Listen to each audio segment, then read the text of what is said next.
khpq.com. Go to the homepage, hit the live stream. Matter of fact, you can listen to all of KHPQ's programming 24 hours a day. You can listen to the track here, but we're doing the best we can to bring these ball games to you, video and audio. So glad.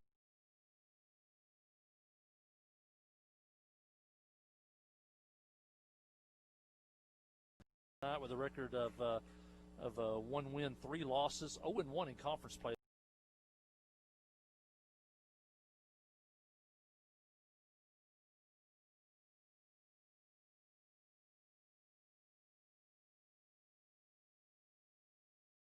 Last week, we want him to maybe get down and slide a little bit more this week, but field. And again, this week they practice hard. Would love for these guys to get a victory tonight to show that hard work pays off. But the kids are still playing hard. Coaching staff is still pushing them, and it would be great if the Yellow Jackets could get a win tonight. And the Yellow Jackets, one of the keys I think now, be able to maybe try to get ahead early. The Yellow Jackets have been playing from behind all season long, and the Yellow Jackets will get the ball to start the ball game, and it would be great to get on the board first. And here we go. The teams are out for the opening kickoff. All gold helmets tonight. It's Clinton in the gold helmets, gold pants, white jerseys. It's the Southerners at home in navy tops and bottoms, trimmed in white. So beautiful field to watch football. Modern stadium. Program not that many years old here. Now, I still kind of prefer the grass. And I like Jim Tumlinson Field. If you like your turf, it is a pretty stadium and a good night to watch a football.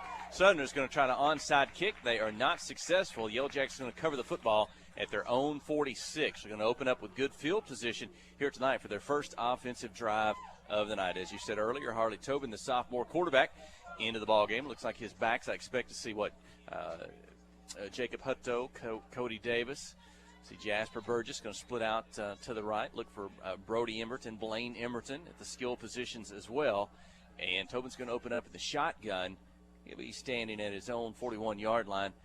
He'll take the snap there. Put it in the belly, hand off to the right side, got a hole, turns it up. Hutto, 40, 35, 30, down to the 25, cuts back inside, tackled, but not before he gets to the 22-yard line.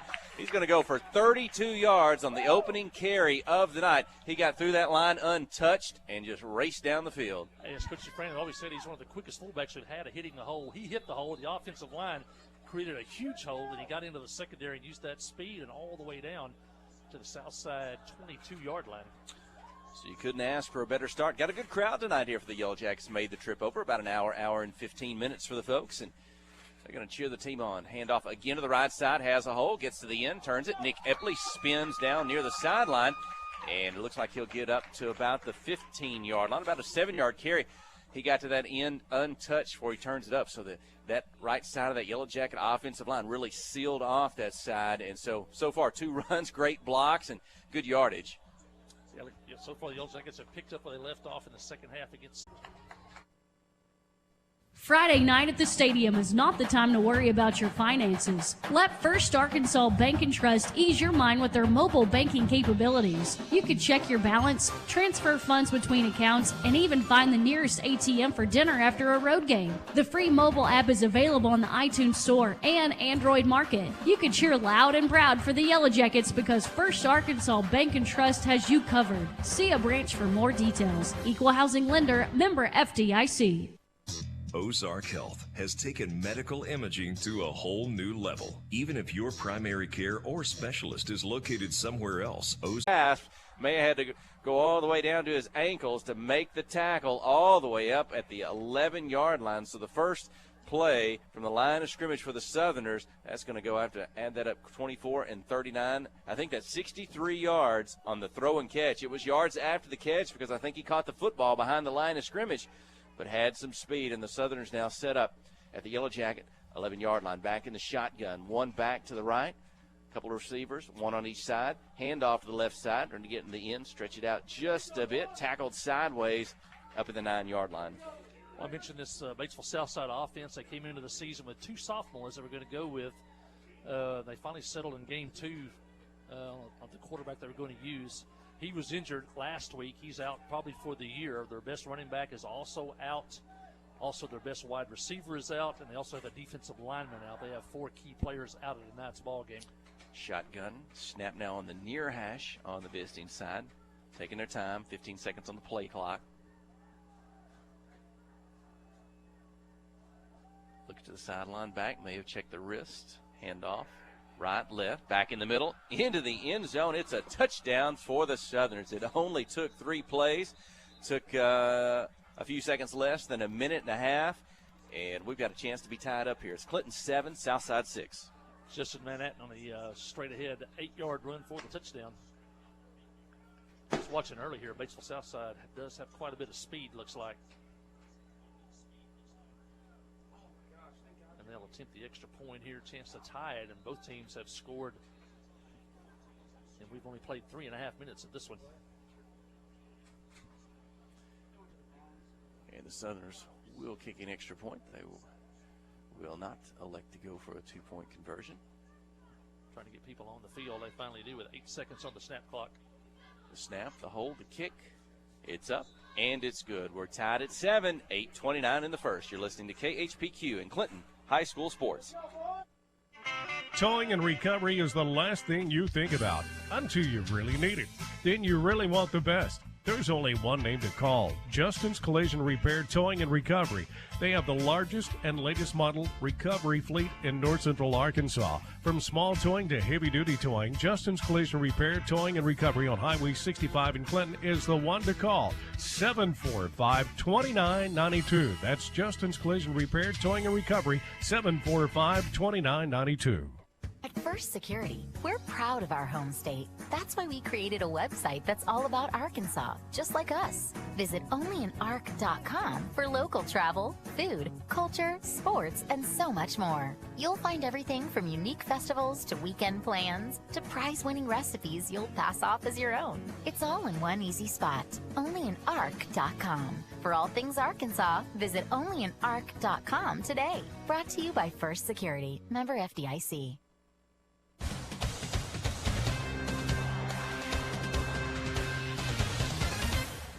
And we're back. I'm Jeff Hall. My colleagues here, Ryan Jones, man in the live stream tonight for folks back home. And a good kickoff deep down the field. It's going to have to retreat back near the 5-yard line. Making a move. Got a couple of would-be tacklers. And going to go down at the 20 on the return for the Yellow Jackets. Thought at first it might be Emberton, but Infante on the return. So Yellow Jackets had good field position on the first drive, set up at their own 46. This time they're going to be back at the 20. But so far we've seen offenses chew up the yardage in a short amount of time. Could we be in for a shootout tonight? How fun would that would be? Again, I'm certain Southside would like that after you said they've been shut out in their last 2 ball games. And so they're inspired. Yellow Jacket offense was inspired after their first drive. Let's see what happens here. Running the trap. Fumble. They had so many players moving both directions, at least the backs in the field. I didn't see where the football went, kind of low from our vantage point, but looked like the old-fashioned trap. Somebody moving from right to left, left to right, and the ball's going to end up at the 17. That's a loss of 3. Yeah, Southside had not scored for 8 quarters, score on their first possession. They got to be feeling like the lid's been lifted off of them. Yellow Jackets have got to continue what they've been doing. We talked about all year, though. You don't want to get behind the sticks with penalties or bad plays. Yellow Jackets lose 3 on first down. 5 players in the pass formation and can't hang on to it. It's Jacob Hutto, kind of the up back coming out of the backfield. He's going to catch that, kind of running parallel just after he crossed the line of scrimmage. But a drop, and that'll put the Yellow Jackets at 3rd and 13 at their own 17-yard line. Yeah, big play. The Yellow Jackets backed up here on their second possession of the ball game. Said last week, big games from Burgess, Emberton, Epley in the passing game last week. Motion out of the backfield. A little bit of a high snap. Harley pulls it down. He's going to run. He's got positive yardage, and he's tripped up at the 25. Let's see. Does he get the 26? Maybe falls forward. It's a good pickup on the carry, but it will be short of the first down mark, and it looks like that's going to bring up, what do you say, maybe 4th and 5. And the Yellow Jackets, well, they're at the 25. Yeah, it is 4th and 5. Seeing Infante on the field. Look like the Yellow Jackets may go for it. Maybe to try to draw them off sides here. It's early in the first quarter on your end of the field. A lot of time on the play clock, still 18 seconds. A couple of receivers on the right. One on the left. And Tobin's going to drop back, punt. He will kick the football. It's down the field. It's going to bound at the 48 of the Southerners and be covered It looks like the 47 by Blaine Emberton. So first time we've seen that this year. If you've watched the ball games, the live stream or home, we've seen the Yellow Jackets punt from off the tee. Aldrich Infante kicks the football down the field, but that's a snap and a hold and a kick. So Harley Tobin, through the years, head coach Chris Dufresne, he's liked quarterbacks who can punt the football. He might start them in a shotgun formation, and then they'll drop back in a short punt formation. I guess first time we've seen that this year. Tobin gets it down the field. Yeah, he prefers to do that. Tobin kicked well in junior high. The kickers had not done too well. The punters had not done too well in the early season practices, but that was a nice fine punt that time by Tobin. Inside handoff by the Southerners. And where's the football end up? Looks to be at the 50, a pickup of 3 yards on the carry. 7-7 your score, 6:50 in the first quarter. We're looking right down the line of scrimmage. We're sitting in the visiting press box. I'm sitting on the 50-yard line looking at the ball. My colleague's just to my right. Maybe call his the 49 or so, the 48. I look at a lot of gold helmets. Both teams in gold tonight. And the snap, shotgun out of the backfield, moving to the right, caught behind the line of scrimmage, and caught on the tackle, maybe just short of the 50-yard line. No gain on the play, and that'll bring up third down and almost 3rd and 8. Yeah, the Yellow Jackets played that one much better than they did that play on the first series when it went for about 70 yards. That time it's going to bring up the 3rd down and 8 here. And the Yellow Jacket defense would love to hand it back to Southside. They held us 3 and out. We'd love to give it right back to them here. In a shotgun, a little bit shorter, only back at the 45, about a 4-yard drop. Handoff, trying to get the right side, getting the end. No, behind the line of scrimmage, trying to get loose, but swung down all the way back at the 46-yard line. The Southerners, that's a long way from our vantage point. I'm not sure who got in there and made the tackle, but Yellow Jackets behind the line of scrimmage, more than one loss on the play. Going to bring up 4th and 11 for Southside. Hey, good job by that Yellow Jacket defense swarming on the far side of the field over there. Southside runs a wing tee with some passing sets out of it, so a lot of these things we've seen before as Yellow Jackets have run that offense for years. So kind of mirror images as far. Both teams score on their first possession of the ball game. Both teams punt the football on their second possession. Good kick down the right side, stays inbounds. It's going to roll back, looks to be at about the 11-yard line. So Yellow Jackets will again have it deep in their own territory. The 20 on the last drive, 11 on this drive. And 5:16 to go in the first quarter, tied at 7. Head coach for Southside, new this year, it's Brian Reardon. Not new to the program, new as the head coach. He has been here for 10 years as the assistant, 7 years as the defensive coordinator. Kenny Simpson, who got this program off the ground and on very solid footing, left to go to Searcy High School. He's a former Harding University player. He's heading back home. Reardon was hired to take over as the head coach, so he kept the offense pretty much as is, which is a wing tee with a mixture of passing. And so both Yellow Jackets should be quite familiar with those sets. A little shift, strong right. Jasper Burgess moves over to the tight end spot. Handoff, trying to get to the right behind the blockers. A little bit, not much, maybe up to the 13-yard line or so. Pick up a 2 on the carry. I saw on that left side, ready to block. I see Chase Blanton and Ty Pruitt. Again, we have to do a little research. We don't have weights on our roster this year. That Yellow Jacket offensive line, we've talked about them. They got some good-sized boys with experience. And the strength of this year's team, we were planning on coming into the season. I don't know, Chase Blanton's dad's just to our right. I think he can hear us through the window. He might give us the weight of Chase Blanton out there. The Yellow Jackets average 260 across the offensive line. Shotgun snap, Tobin to pass, left eye, coming back, screen, hit, knocked forward. And it looks to be, though, at about the 15-yard line. So a pickup of about 3. Going to bring up 3rd down for the Yellow Jackets. Yellow Jackets, Tobin faked that pass to the right and then came back to a bubble screen to the left. Ty Pruitt got out there and made a block. Yellow Jackets pick up a couple yards. It's going to be, though, 3rd down and 7. And Dad says Chase Blanton weighs 220.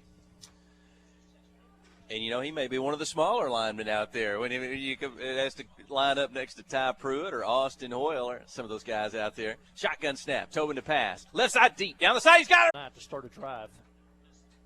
Nose of the football at the 50, Tobin hand up. Oh, it's a halfback pass. Down the field behind the defense, Emberton, 20, 15, 10, 5, touchdown. The halfback pass, 50 yards is successful. Touchdown, Yellow Jackets, 13-7. Ripley's your backup quarterback, so he makes a great guy to run a halfback pass. They bid on it. The corner thought it was a run, and Emerton has a perfect pass, and Emerton's got great hands. He makes the catch, and the Yellow Jackets go 50 yards in one play, and Aldridge Infante on to try to add the extra point. 3:37 remaining in the opening quarter. The snap, the hold, the kick is up, and it's good. The Yellow Jackets 14, the Southerners 7. Stay with us. You're listening to KHPQ in Clinton High School Sports. At First Security, our team is proud to be only in Arkansas. In fact, we've been committed to our home state since 1932. Why does that matter? Banking with First Security means that you get friendly service from local professionals right where you live. Decisions are made here, and so are relationships. From personal banking to business to mortgage, First Security is here for you. First Security, only in Arkansas. FSBank.com. Member FDIC, Equal Housing Lender. Hi, I'm Dr. Reagan Gallagher, a board-certified neurosurgeon with the Conway Regional Neuroscience Center. If you are experiencing pain in your neck, your arms, your back, or your legs, or you have weakness with prolonged standing or walking, we can help you find the cause. At our Neuroscience Center, we have a comprehensive spine clinic to help you take control of these problems.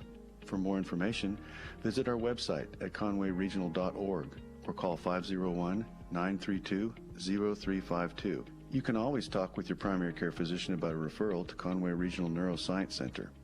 We look forward to helping you improve the quality of your life.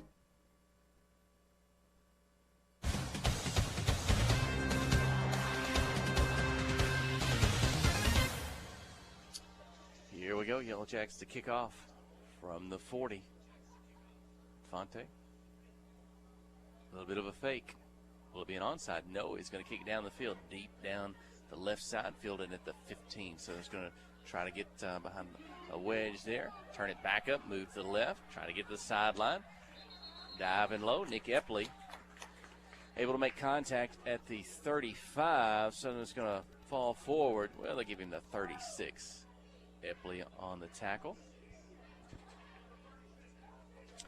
And 14-7 is your score. Well, again, we're sitting on the visiting side, and I got our own press box here at Southside. You might hear what sounds like cheerleaders. I think this is is this the first road trip for the cheerleaders here? One of the COVID restrictions.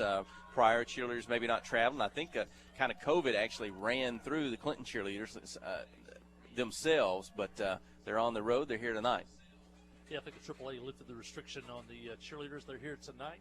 Still don't have the band. They're not allowed to travel on the road.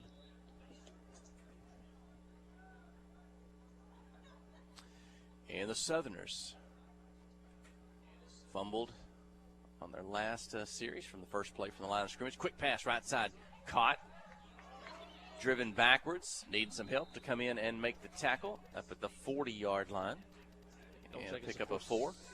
Yellow Jackets forced a 3 and out and a turnover in the last 2 possessions. See what they you get this ball back here again, 5 yards on first down. Southside will split 2 receivers out to the left. Blaine Emerton out defending for the Yellow Jackets. Also Cody Davis on the right side of that secondary. Epley sets back kind of a safety position, middle of the field. Going to be a shotgun snap. Handoff, moving to the right, turn it up. And the tackles up to the, the 45-yard line, maybe about a yard short, bring up 3rd and 1. Bryson Duncan on the carry. Suppose maybe his brother Chase Duncan at quarterback. See Alex Zuniga in the middle of that Yellow Jacket defensive line. 3rd and short. I think Levi Thomas. No. Handoff. It will be a first down up across the 50 as the pile falls forward to the 49. That's Hunter Johnson, He's on the right side of that defensive line.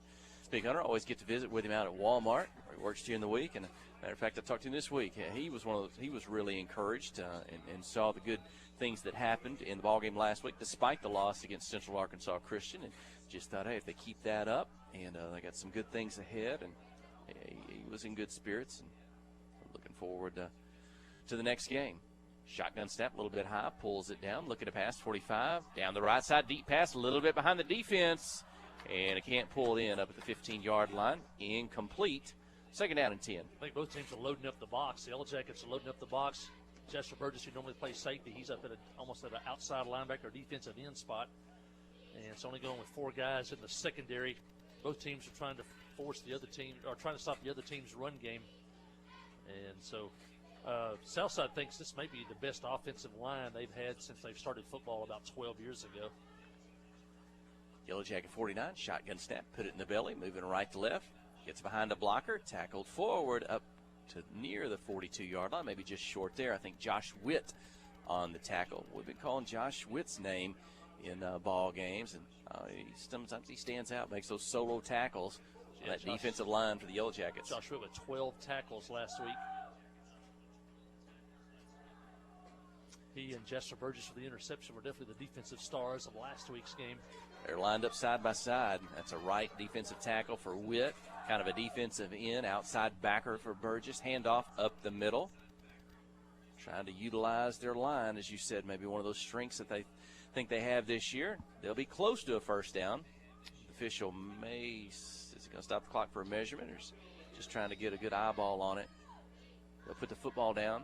He will say first down. The clock stops momentarily. Now back again. We're under a minute to play in the opening quarter. It's the Yellow Jackets 14, Southside 7. They were 278 yards on the ground against Mayflower, their only win of the season.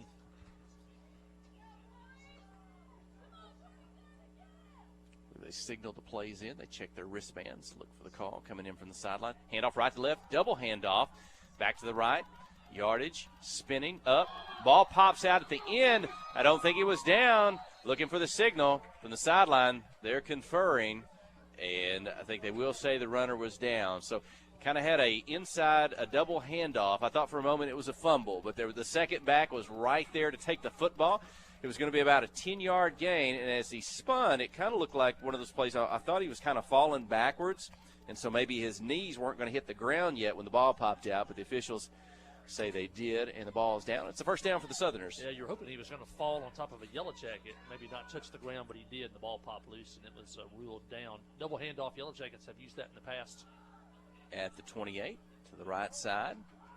Short gain on the carry, 27, 26-yard line.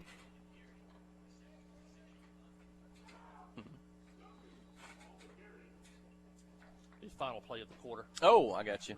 We're all zeros. The teams will head to the sideline. Hey, it was a fun first quarter. 14-7. Yellow Jackets on top. Stay with us. You're listening to KHPQ in Clinton High School Sports. The Blagg Law Firm is a proud supporter of Clinton High School Yellow Jacket sports. When you need an attorney, call the Blagg Law Firm. Whether it's an injury accident, criminal defense, DWI, family dispute, or Social Security disability, Ralph Blagg believes in equal justice for all. Located on Court Street in downtown Clinton and on the internet at blagglaw.com. The Blagg Law Firm, a proud supporter of Clinton High School sports.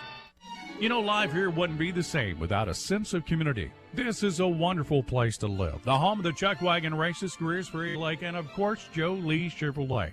You know, Joe Lee Chevrolet is famous for fairness, honesty, and square dealing. Now for 4 generations. Sure, you can buy a new Chevrolet car, truck, any other place, but this isn't anywhere. This is home. They invite you to come on down to Joe Lee Chevrolet, where they have large rebates and incentives plus low interest rates. Joe Lee Chevrolet, Highway 65 South in Clinton.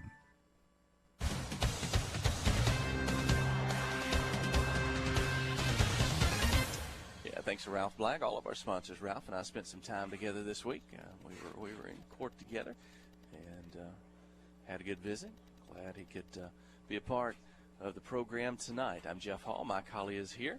Ryan Jones is to our left, running the live stream for you tonight, sponsored by Cowboy Dodge at First Arkansas Bank and Trust. And glad you could be with us. We had a fun first quarter, and Southerners on the drive. They're looking to try to tie it up. To the left, breaks into the open field, and I think the Southerners are going to score. It's a touchdown, 14-13. They'll have a chance to tie it up. That was Duncan to Duncan. That was Chase Duncan, the quarterback. Handoff on the trap play to Bryson Duncan. He goes 27 yards, and just like that, we were tied after one play of the second quarter.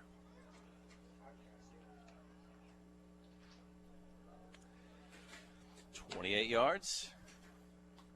Fireworks explode. A little late on that. I think Craig Fleet would have already had 2 in the air by the time that one was shot. That's right. Skylar Honorve is the kicker for Batesville Southside. Or Southside Batesville, I think. They do not like to be called Batesville. And it's good. I thought the whistle blew before maybe the ball went through, but it is good. We're tied at 14, 11:51 on the clock. Hey, what's going on? What's going on at school next week?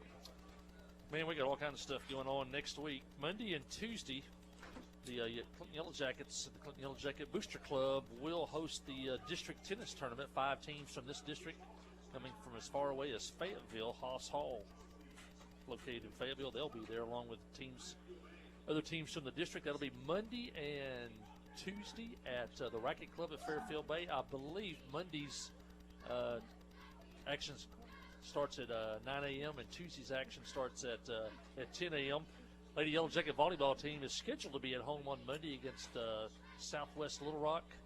They've not been in school, I think, for a week, so I'm not sure. There's some doubt whether that game will happen or not, but it is on the schedule for Monday as the Southwest will visit Yellow Jacket Arena. And I believe on Tuesday, the Yellow Jackets travel to Adkins, and the big thing about that is Coach Ricky Cooper's junior Yellow Jackets with a win will win a conference championship in volleyball if they can pick up a win Tuesday night at Adkins. They defeated Flippin on Thursday night at Yellow Jacket Arena. And the Yellow Jackets, deep to receive. Looking back, I think Nick Epley's back there, as well as the kick down the right side deep. It's going to bounce in the air. It's a free ball. Got to cover it. It's kicked backwards inside the 10, back at about the 6-7 yard line. The Yellow Jackets will cover as the Southerners thought they might have the football, but Yellow Jackets be deep on their own end of the field for this drive. Yeah, they got bouncing around in there, and they got kicked toward the goal line. It was a live ball. Yellow Jackets hustling back. Lucky to get that one down at about the 7 yard line. Well, this drive will start. The Yellow Jackets have scored on a couple of drives, one of 55 yards and one of 50. Let's see if they can get the ball out of the hole here to start with early in the second quarter. We started at the 11 on our previous drive, this time about at the 7, so 14-14, 11:45. Hey, I noticed a couple of coaches, Yellow Jacket sideline, maybe 3, they're using headsets tonight. Have they got somebody that we haven't seen yet up in the box somewhere? Are they just communicating amongst themselves? I'm not sure. I know they've got a wireless setup where they can do that. I think they're communicating among themselves. But Shotgun snap, handoff, not much. Maybe no gain on the play. 7 yard line will bring up second down and 10. It's a key series early. You want to try to at least get a first down, get it out of the hole here. Well, we talked about the coaches. That's head coach Chris Dufran, assisted by Joe Hudson, Jesse Wilson, and Jordan Benson. Chris Dufran in his season 19. Took over as the head coach in 2001, finished out the 2000 season. If people remember, Coach, I guess, Charles Mosley was the head coach in 2000, suffered a heart attack early in the season, wasn't able to continue.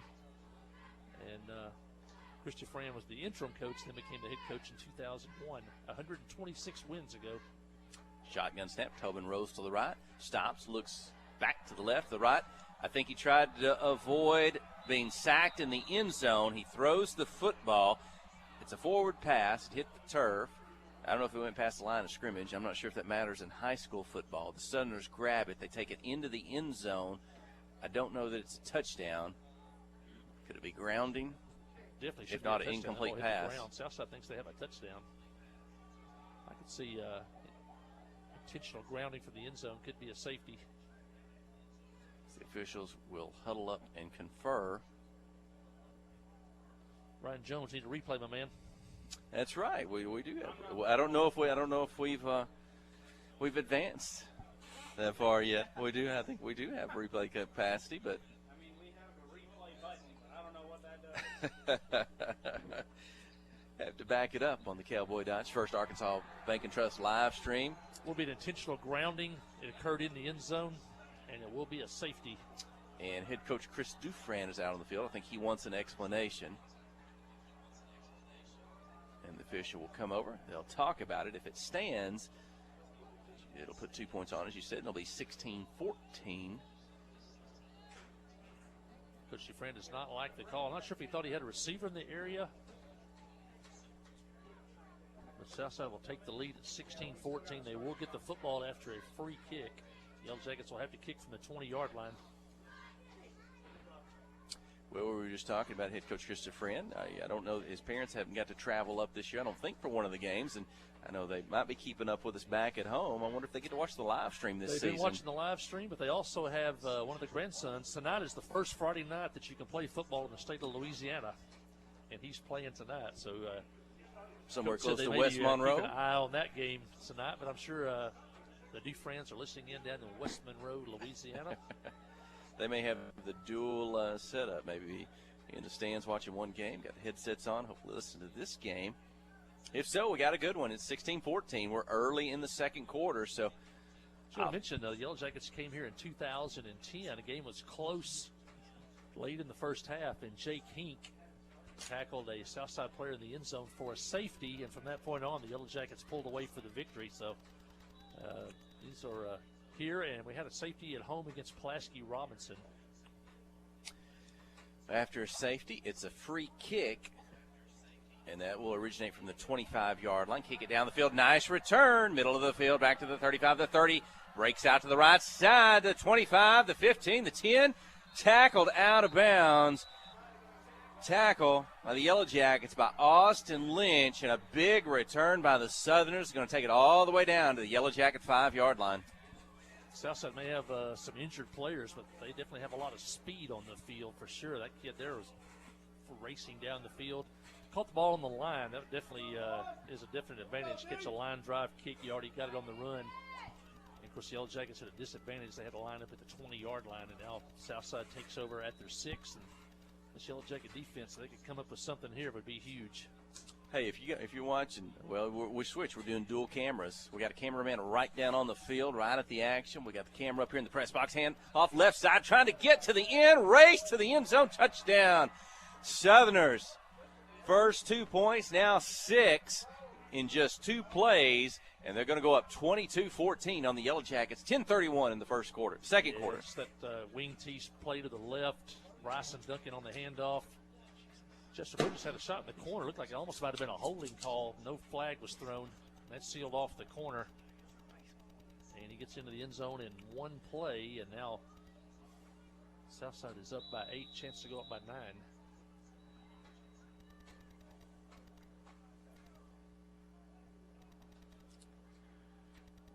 They'll set up for the extra point. The snap, the hold from the 10. Kick is up. Good kick. Deep, high. It's good. 23-14. Southerners take, I guess that's, well, I started to say their first lead of the night. They took their first lead at 16-14, but it takes them just 2 more plays to put 7 on the board. We'll take a break. Stay with us. You're listening to KHPQ and Clinton High School Sports.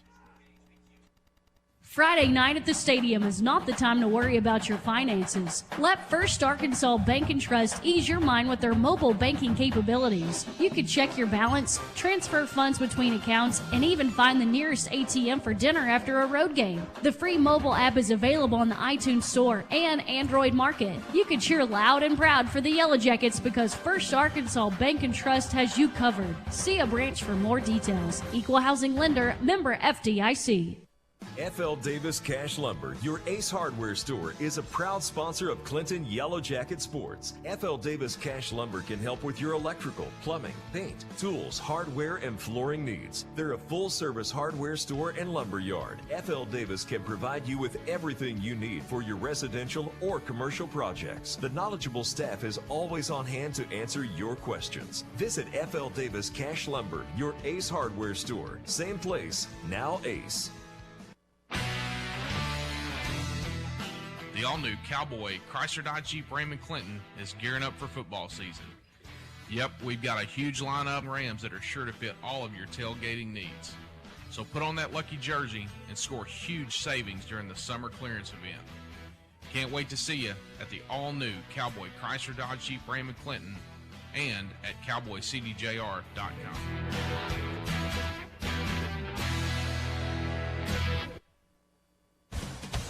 away very long, but it only took a play. It was the kickoff. I'm going to call it a pooch kick, and they dropped it in between the first and second line of the Yellow Jackets. The receiving team did not cover the football. Again, that's a live ball, and the Southers go down. They get the football. It's a turnover, or they cover the live ball. Maybe not a turnover. There's miscommunication back there by two of the receivers. Each one thought the other one had it, let it hit the ground, then it's a free ball. Southerners, the left side. Nice carry, first down up to the 10-yard line and pick up a 13.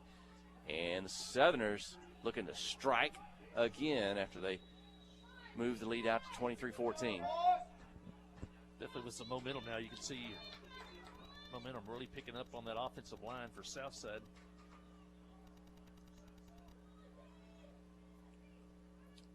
Back in the shotgun at about the 14. Put it in the belly, moving to the right, getting to the end. Has a block, breaks out of a tackle, into the end zone. It's a touchdown.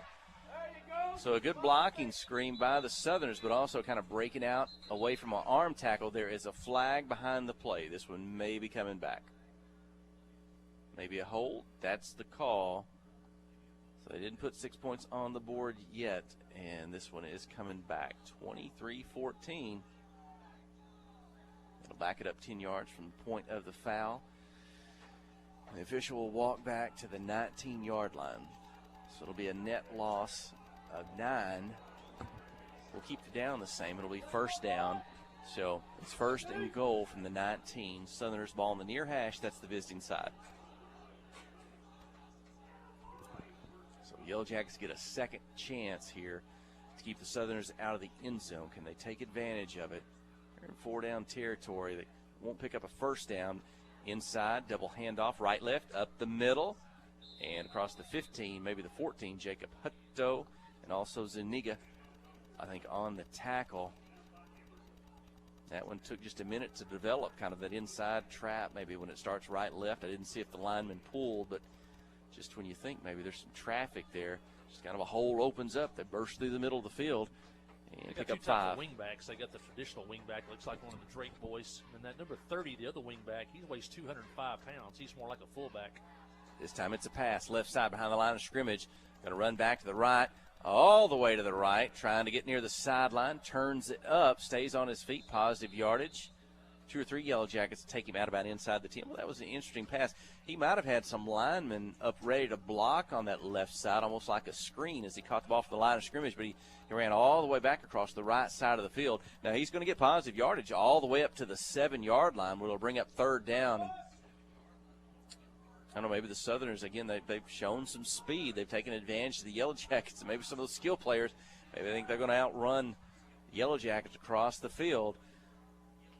4-down territory, 2 plays to score. Handoff right to left. Turns it up. Almost took a knee at the 5. Going to be tackled at about the 4, maybe the 3. So it's going to ring up 4th and goal for the Southerners. They're going to have the football at the Yellow Jacket 3-yard line. They tried to get to the corner. Yellow Jackets sealed the corner off. He tried to cut back inside, and a great tackle by Chase Blanton there to bring him down at the 3-yard line. And the Yellow Jackets have a chance on 4th down if they can get a stop here. Biggest play of the night, maybe. They hold. It's a 2-score ball game. They get a touchdown. It's a 3-score ball game. Shotgun snap. That starts them 4 yards behind the line of scrimmage. Maybe they'll turn them. Okay. Turn up a little bit there. And here we go. Shotgun snap. Handoff up the middle. Breaks out of a tackle. Gets into the end zone. It's touchdown.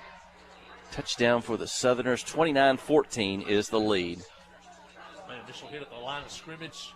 He broke the tackle, and then he got into the end zone. That's Bryson Duncan from 3 yards out. And that is his 3rd touchdown of the ball game. Well, that's a tough one. You had a chance to keep him out of the end zone. Well, it was 14-14 as we were, going to enter the second quarter. Was that right? Now it's 29-14. Extra point attempt. They'll try to tack on one more. Push the lead out to 30-14. Yellow Jackets. Nick Epley got a running start on that left side to try to block that extra point, and they didn't snap the football yet. So that's going to be an offsides penalty, and that may convince the Southerners to go for 2.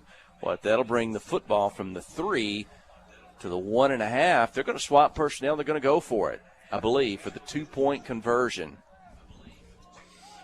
Interesting. Well, now a couple other guys running out. I think they changed their mind. No, they're going to go for 2. I'll say a 2-point conversion to make a 3-possession game. An extra point just still keeps it a 2-possession game. They got plenty of time. They just now started the play clock. They're going to move the football. I think they get the option of that. They're going to put it on the left hash, the wide side of the field. Quarterback to the right. draw. The shotgun.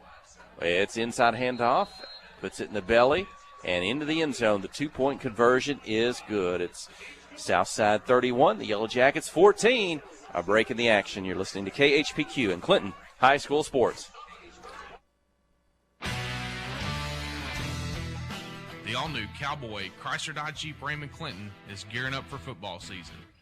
Yep, we've got a huge lineup of Rams that are sure to fit all of your tailgating needs. So put on that lucky jersey and score huge savings during the summer clearance event. Can't wait to see you at the all-new Cowboy Chrysler Dodge Jeep Ram and Clinton and at cowboycdjr.com.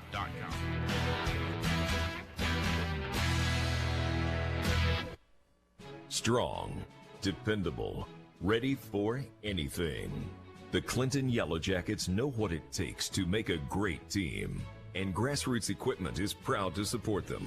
Take on the season with Massey Ferguson compact and utility tractors. They mow, load, handle hay, and more, all while delivering more of the power and versatility you've come to expect from Massey Ferguson. Experience the compact and utility tractors that will take you through the season strong at Grassroots Equipment.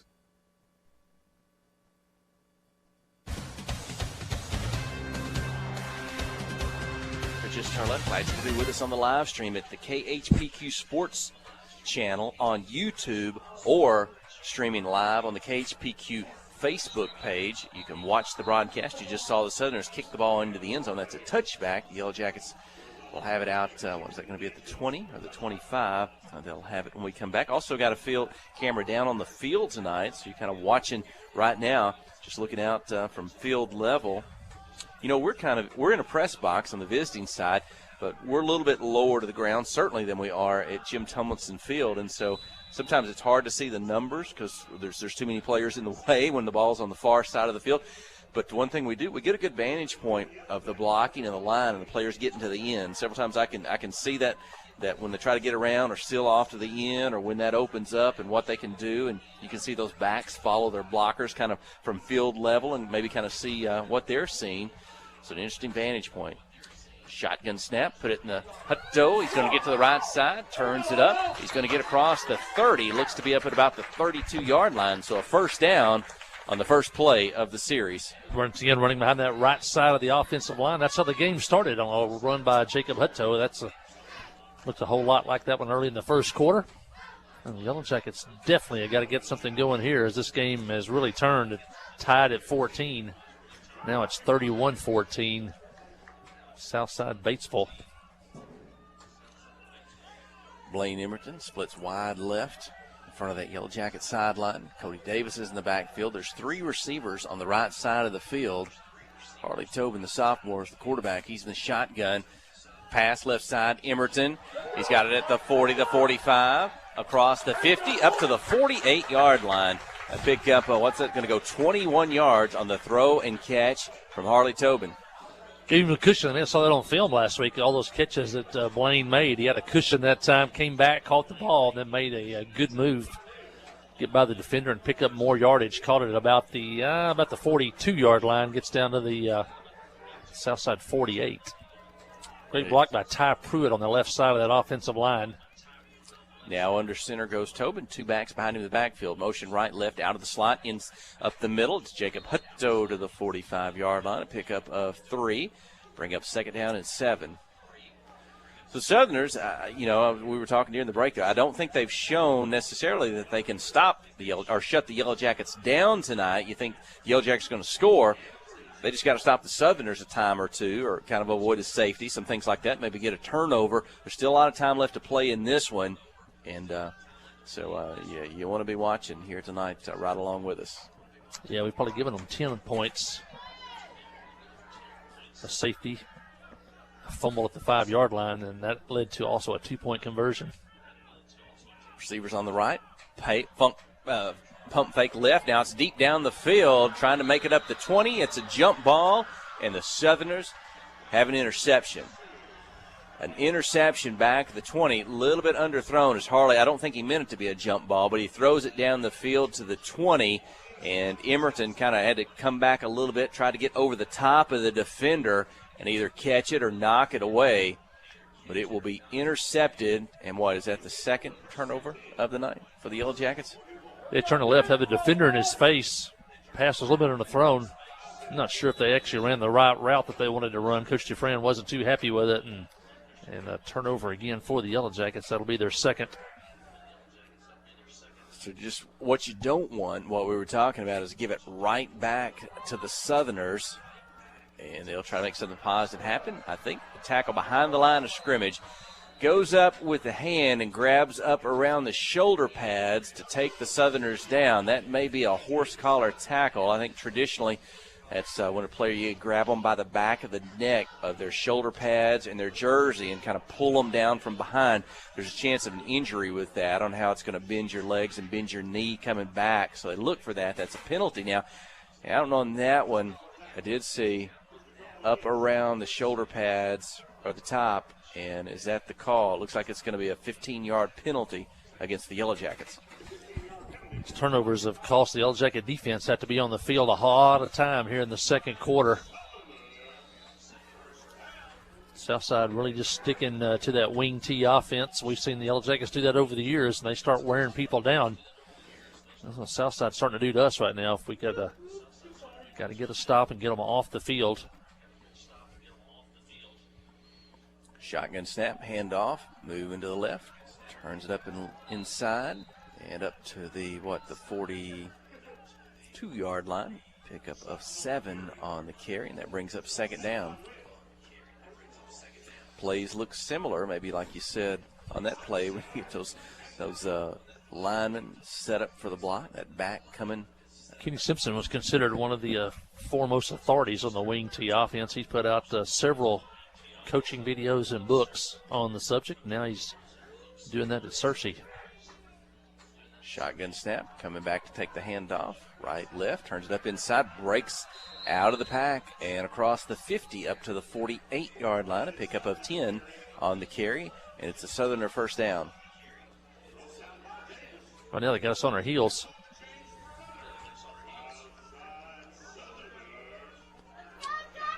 Need to make a stop. Looking down that Yellow Jacket defensive line. Jared Brown is out there. Hunter Johnson at left defensive tackle. I think that's Jasper Burgess on the right side, kind of a defensive end. Outside linebacker looking to pass, right side. Intercepted by Blaine Emberton at the 30. Oh, and they're going to say incomplete. Emberton dived up at the 30 to get the football, and the official comes right in there. He was looking down at between the player and the ground, and he'll say incomplete. Yeah, Emerson that time was the defensive back, but he really played the receiver. He was got a head around the receiver and tried to make the catch. It looked like he had it, and then when he hit the ground and rolled over, the ball came out, but that would have been a huge play for the Yellow Jacket defense. But that'll make it 2nd and 10 for Southside at midfield. Stops the clock at 4:05 of the second quarter. Southside 31, the Yellow Jackets 14. Handoff, moving to the left, turns it up across the 45. Is going to roll forward. Where'd he go down? Looks to be at maybe the 41-yard line. A pickup of 8. I'll bring up 3rd down for the Yellow Jackets. And yeah, you can, again, when we're sitting this low, you can just kind of see that. Maybe the gold helmets is what it is. But, the back takes the football from the quarterback, moving from right to left. You can just see all those linemen just line up and try to seal off that side. The back get behind them, got some good vision and good yardage. They've got some quickness. And successful thus far. 3rd and 2. Shotgun snap back to the 45. Handoff inside. First down up to the 35-yard line. And Josh Witt, he kind of comes off the top. Near the bottom was Jared Brown. You can just see the body language on Southside after those turnovers and a couple of scores after going scoreless for the last 2 weeks.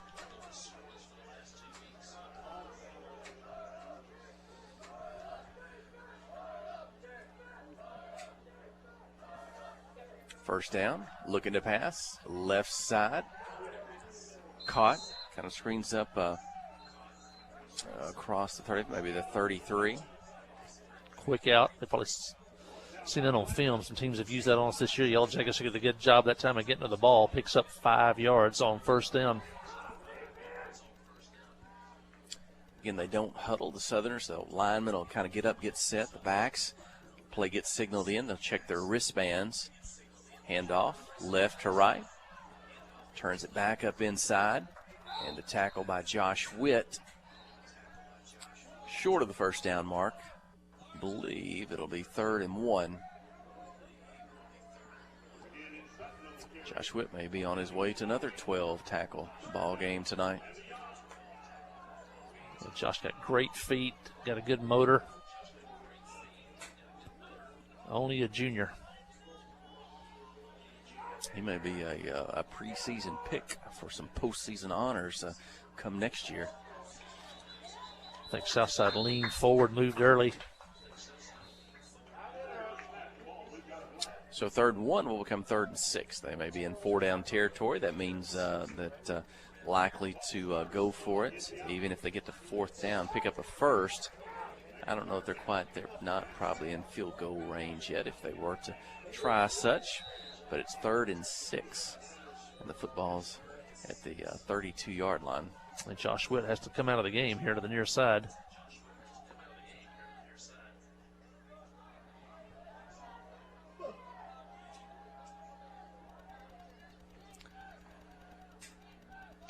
Shotgun, retreat, looks to pass, left side, slings it out, caught it about the 33, makes a move on the left sideline and tackled up at about the 25, maybe the 24, and it's a first down. Just enough for the first down, and the Southerners move the chains. 1:33 seconds on the clock here in the second quarter, so Southside wants to put points on the board as the first half is about to close out. Yellow Jackets brought middle linebacker blitz. Southside got rid of it quickly, got it out to the open man on the corner. Looking to pass again, has time, wants to throw it deep, rolls to the right, is going to toss it up near the end zone. Knocked away by Nick Epley at the goal line.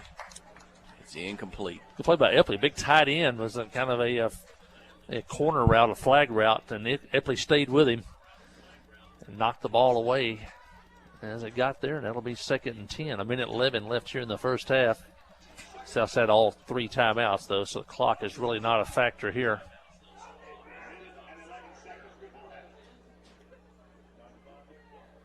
Football's on the far hash. That's the home side. Snap, handoff, right to left. Saw a couple of big linemen leading the way to the left side, but not much room to run as they're on the short side of the field. Goes out of bounds. Maybe trying to see from our vantage point in our low angle. I think it's across the 25, but maybe thought it was short of the 20. It is. Looks to be at the 22-yard line to pick up of 3. It'll be 2nd down and 7. Yellow Jackets were able to string that one out. They didn't allow them to get around the corner and down the field. They were able to string that one all the way out to the sideline. Probably 4-down territory for Southside. Clock had stopped, I guess, with the player going out of bounds. Shotgun snap. Spins around, right to left, rolls to his right, chased off the hands of an intended receiver. It falls incomplete. Who was that giving chase on the quarterback? That was maybe Carlos Nava. Trying to run him down. Yeah, rolled the kind of little counter move there. He spun to the left and then came back to the right. Then I drug a tight end from the left side across the field to the right. He was open, but pass was high, though. As you said, the pressure of the Yellow Jackets got on the quarterback, forced the quarterback to make a bad throw, and now it's, for the second time here in the quarter, it's 4th and 7.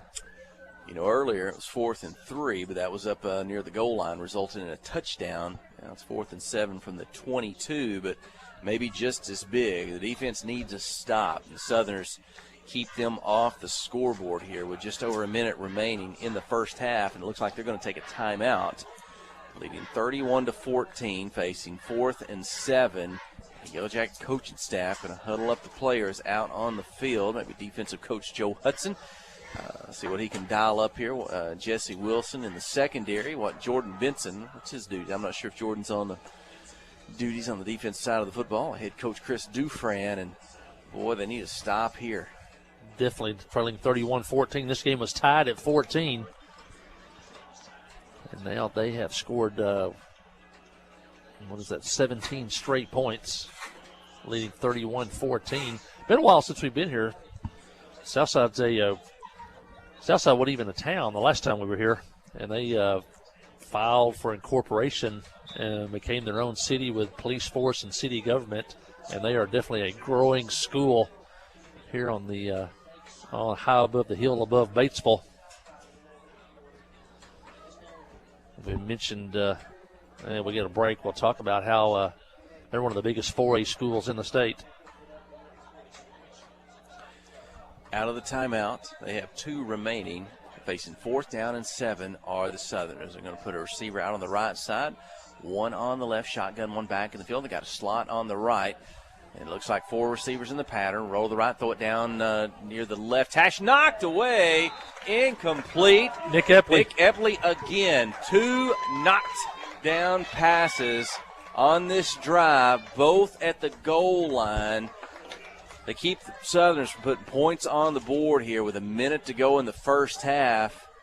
And what a play that was, stopping Southside. Yeah, Epley was there. Emberton was there. Also, Hutto was back there.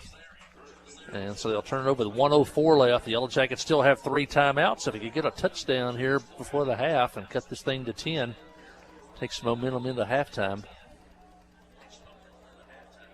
And I bet they'll try something here. I don't know if they're going to sit on it here. Harley Tobin's in the shotgun. 2 receivers on the right, 2 in the left. Jacob Huddle's in the backfield just to his right. It looks like Tobin will take it about the 16. He's going to keep it himself around the right side. And he's tackled just short of the sideline, I believe. Well, I don't know. The game clock did not start. Now it does. So we saved a few seconds, but the clock did not stop. Tobin didn't go out of bounds. It was a pickup of 5. But back on the ball. Burgess out wide right, 3 receivers on the left. 50 seconds. Tobin takes the shotgun snap, looks left, throws it left, kind of going out of bounds. Caught by Brody Emberton. Tackled at the, 32-yard line. It's a first down, and that will momentarily stop the game clock as they'll reset the first down marker. Great pass by Harley Tobin, because he had to throw it all the way across the field. He made the throw before Emberton made his break, and when Emberton turned, the ball was there waiting on him. And he made a nice catch and a first down for the Yellow Jackets. Shotgun snap, looking to pass, steps up in the pocket, pump fakes. He's crossed the line of scrimmage, going to run, tackled at the 43. Flag the Yellow across Jackets the way. Will have to take it. Well, they signaled a timeout, but if there's a flag, that will also stop the game clock. Maybe the Yellow Jackets will withdraw that timeout. 31-14. Yellow Jackets still have 3 timeouts left. We haven't used one. We've played 42 seconds. We got the ball at the 1:02 mark. That's a defensive penalty. Mark it off from the 41. Get it to the 49 of the Southerners. The Yellow Jackets with 20 seconds left. They got a chance here. They're going to be just across the 50. And who knows, with good clock management, some fortunate plays, they got a chance here, maybe 3-4 plays. And they will go ahead and use the timeout. And they'll have 2 remaining with 20 seconds remaining in the first half. Talk about the last time we were here in 2013. Batesville Southside is the 11th largest team in Class 4A. There are 47 schools in Class 4A. They are the 11th largest. They have in grades 9, 10, and 11. That's who you count for classification purposes. They have 434 students. Yellow Jackets are the 39th out of 47 of Class 4A schools. The Yellow Jackets in grades 9, 10, 11 have 303 students. So there's about 131 student difference in grades 9 through 11. I think it's a total of about 1,800 students here at Batesville Southside. Out of the timeouts at the 49 of the Southerners. Blaine Nimmerton, we're looking down. He's right at my vantage point at the 50. He's on the left side. 3 receivers upright on the left side. Huddle's going to stay in to block. Tobin rolls to the left. Flag on the play. Might be a hold. Ooh. Tobin, that may have been, I don't know if that was shoulder pads. That may have been helmets as the 2 players kind of lowered to anticipate the contact. Tobin didn't look like he shook up on the play. He'll get it up near the 40, but there was a flag in the backfield. Yeah, that came quick, probably holding on the Yellow Jackets. 2 flags right there. But, yeah, it looked like helmet to helmet at about the 45-yard line. No flag on that one, but the holding penalty will back it up with 10 seconds left. And that may put the Yellow Jackets in a little bit different position than where they were at the Southerners 49 and what they had an opportunity to do. It's all the way back at their own 37-yard line. So that's going to be a net loss of about 14 with only 10 seconds remaining. Still with 2 timeouts. You can throw it down the middle of the field if you need to. They're going to take a timeout. Head coach Chris Dufresne.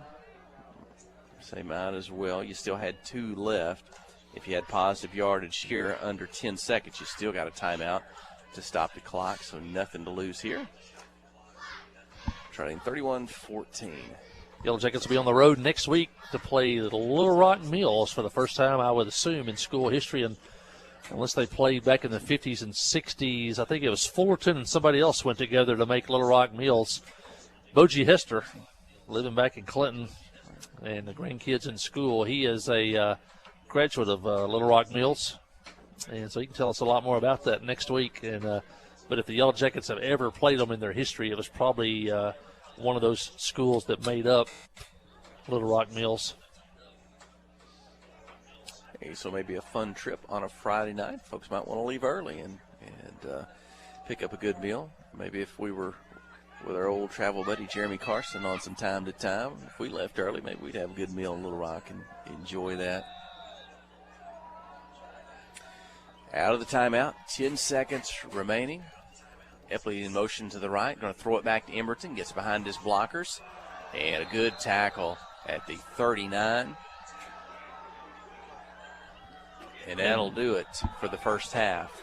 Well, we had a good start by both teams. Yellow Jackets, led 14-7. Southside tied it up at 14. Just, what was that, as we were going into the second quarter or so. But since that point, a couple of touchdowns and a safety and a 2-point conversion for Southside. So they go up 31-14 on the Yellow Jackets. And that'll be our halftime score. We'll take a break here. Stay with us. You're listening to KHPQ and Clinton High School Sports. Friday night at the stadium is not the time to worry about your finances. Let First Arkansas Bank and Trust ease your mind with their mobile banking capabilities. You can check your balance, transfer funds between accounts, and even find the nearest ATM for dinner after a road game. The free mobile app is available on the iTunes Store and Android Market. You can cheer loud and proud for the Yellow Jackets because First Arkansas Bank and Trust has you covered. See a branch for more details. Equal housing lender, member FDIC. You know, life here wouldn't be the same without a sense of community. This is a wonderful place to live. The home of the Chuck Wagon Races, Greers Ferry Lake, and of course, Joe Lee Chevrolet. You know, Joe Lee Chevrolet is famous for fairness, honesty, and square dealing. Now for 4 generations. Sure, you can buy a new Chevrolet car, truck, any other place, but this isn't anywhere. This is home.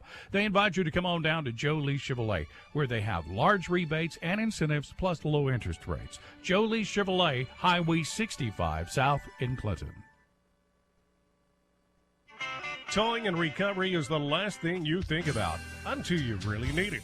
Then you really want the best. There's only one name to call, Justin's Collision Repair Towing and Recovery.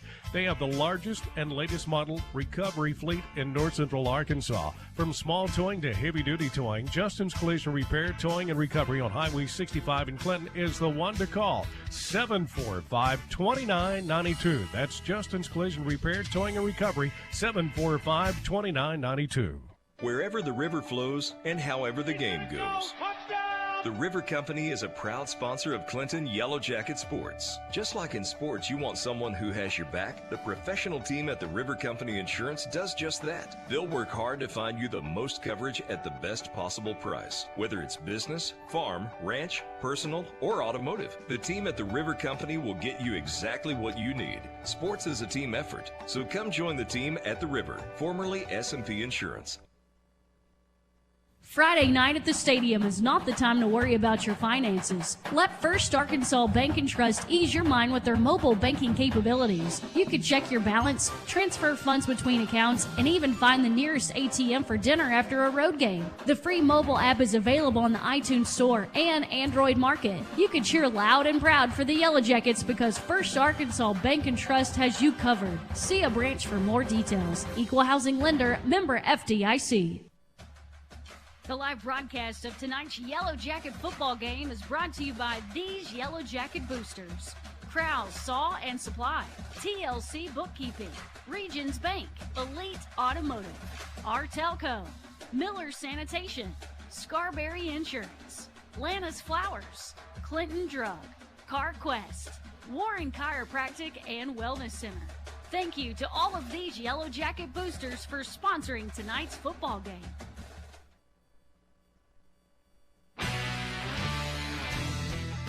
The all-new Cowboy Chrysler Dodge Jeep Ram in Clinton is gearing up for football season.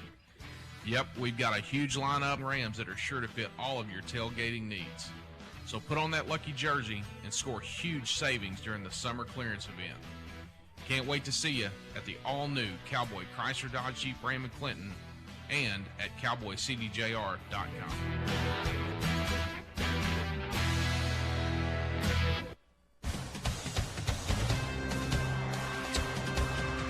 And we're back. It's halftime here at Southside. 31-14, the Southerners lead. Halftime performances by both cheer squads tonight. We mentioned that earlier. The Clinton cheerleaders able to make their first road trip of the season. Kind of COVID restrictions. Like Holly said, the AAA has relaxed those restrictions. Cheerleaders can now travel. I think they had a little spell of COVID themselves kind of move through some of the cheerleading squads. So good to have them on the road tonight on a cool and crisp fall night here at Batesville Southside.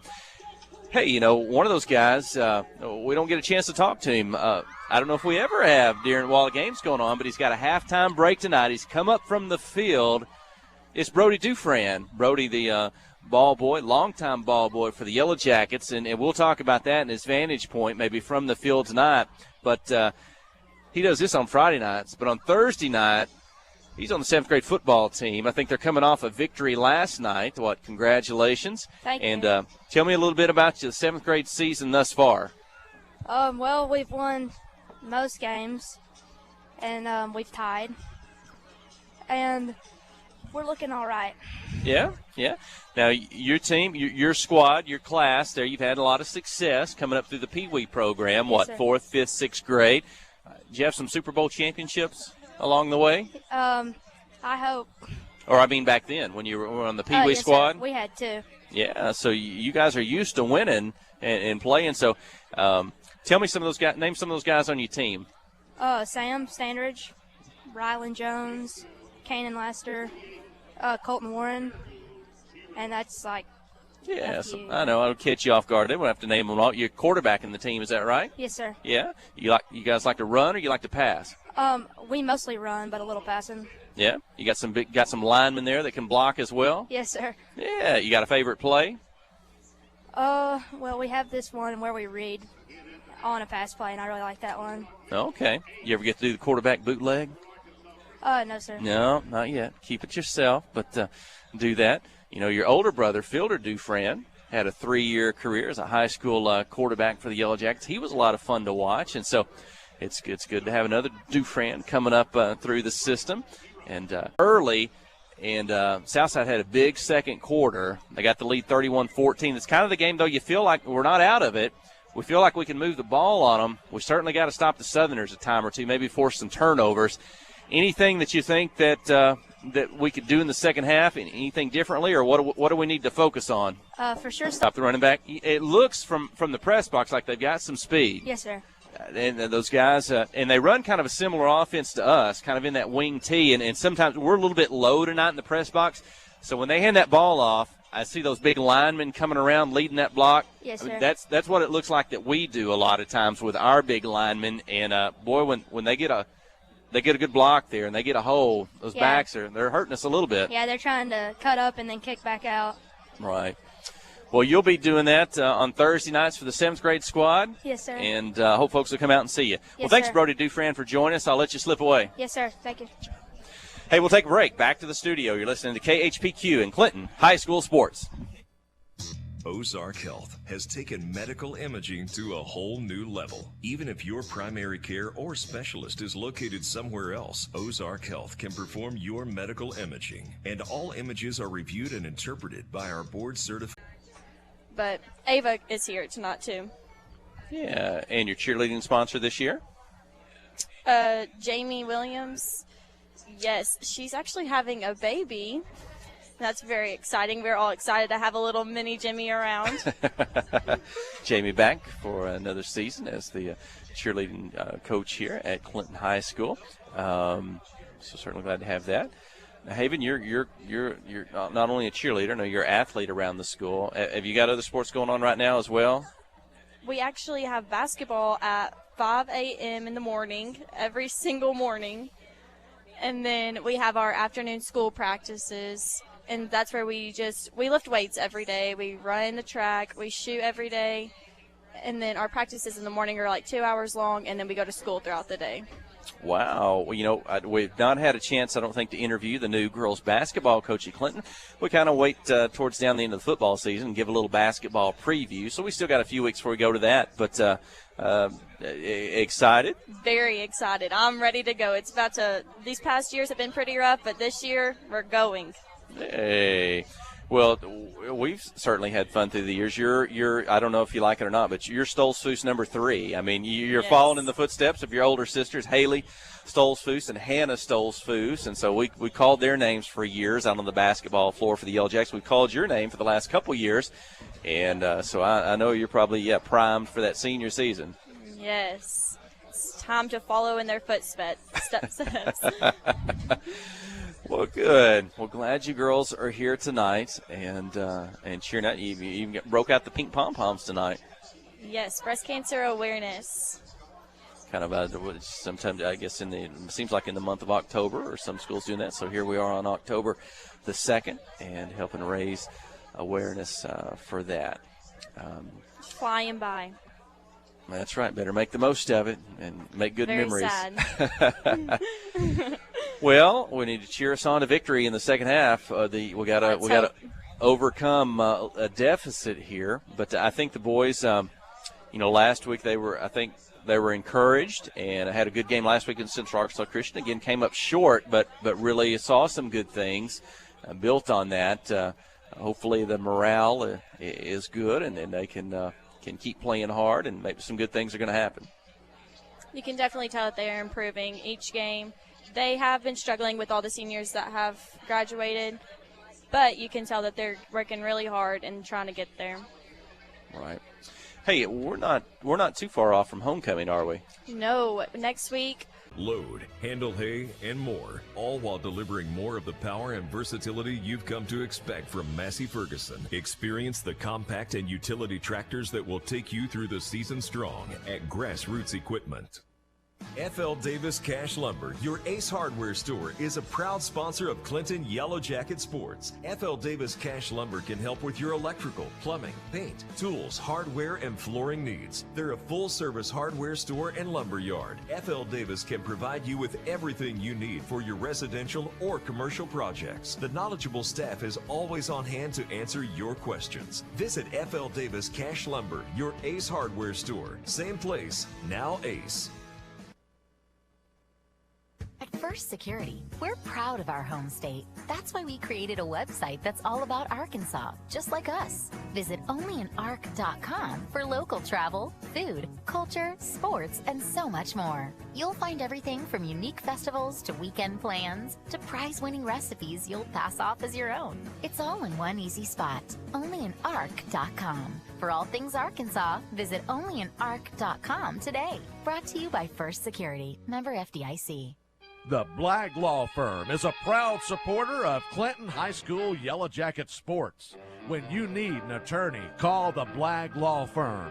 Whether it's an injury accident, criminal defense, DWI, family dispute, or Social Security disability, Ralph Blagg believes in equal justice for all.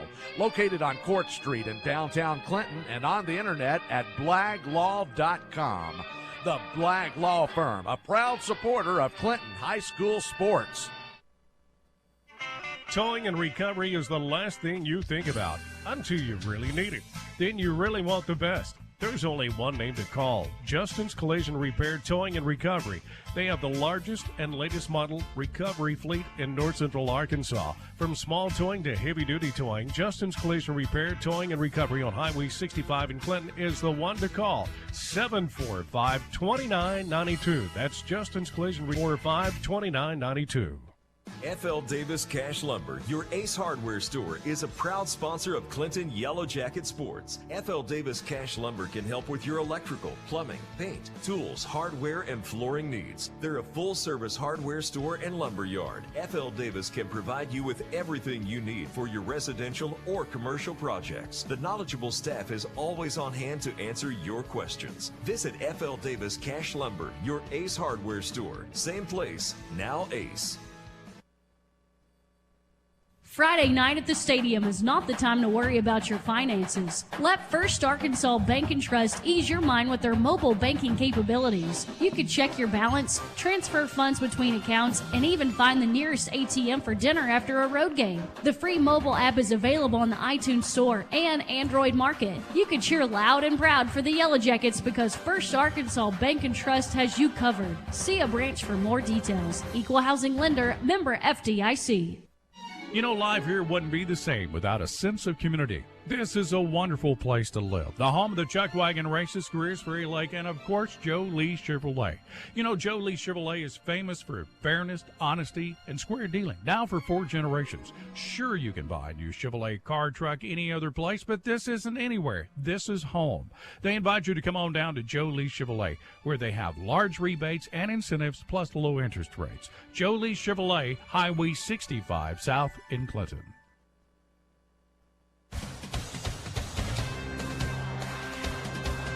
Well, the teams have returned. We're ready for the second half kickoff. Yeah, Yellow Jackets start the second half trailing 31-14, and Southside will have the ball to start the second half. We'll see. They got a tee on the ground and the ball laying beside it. We'll see what the Yellow Jackets decide to do here. And there's the onside kick. Left side. Will it go 10 yards? Oh, and it's squirted out at the 50-yard line or just across. That it did go 10, but it didn't go 10 until it got right at the sideline. It was too tough to catch, but he had a spinner. It kind of went, about 5 or 6 yards up to the 45. Then it made a sharp right-hand turn and ran parallel to the sideline. And then right at the end, went that last 3 or 4 yards. The Yellow Jackets were going to have to try to wait to cover it. You got to wait till the ball goes 10 yards before the offense can touch it, and it be a live ball and a chance to recover. Instead, it's the Southerners in the shotgun from their own 49. Handoff left side, and the tackles across the 50, up just across the 48-yard line. So the Yellow Jackets made adjustments at halftime on the running game for Southside. It was really what hurt us in the first half. They hit a couple of passes, one on that very first possession. Other than that, they really haven't done a whole lot that's hurt us with the passing game, but they have been able to run the football behind the Bryson boys at quarterback and at wing. For Southerners, and maybe one of the I hadn't seen that enough tonight, but a big stop by that Yellow Jacket defensive line on that right side. It's Hunter Johnson at a right defensive tackle. It's Chase Blanton on that tackle. Zuniga at a nose guard spot. Can the defense get a stop here? It's a handoff to the right side. Blockers out there getting to the end. Turn it across the 40. The sideline, a little bit of a burst, maybe between the 35 and a 30. Going to go out of bounds somewhere in that area on the home side of the field. We'll see if it's a first down. Stretching the play all the way to the sideline. That time he was able to get the shoulders turned and get upfield. And it'll be a first down for Southside. They thought this was their best offensive line that they've ever had here. They've played football for about 12 years. Tonight they have been very active as they get down the field blocking.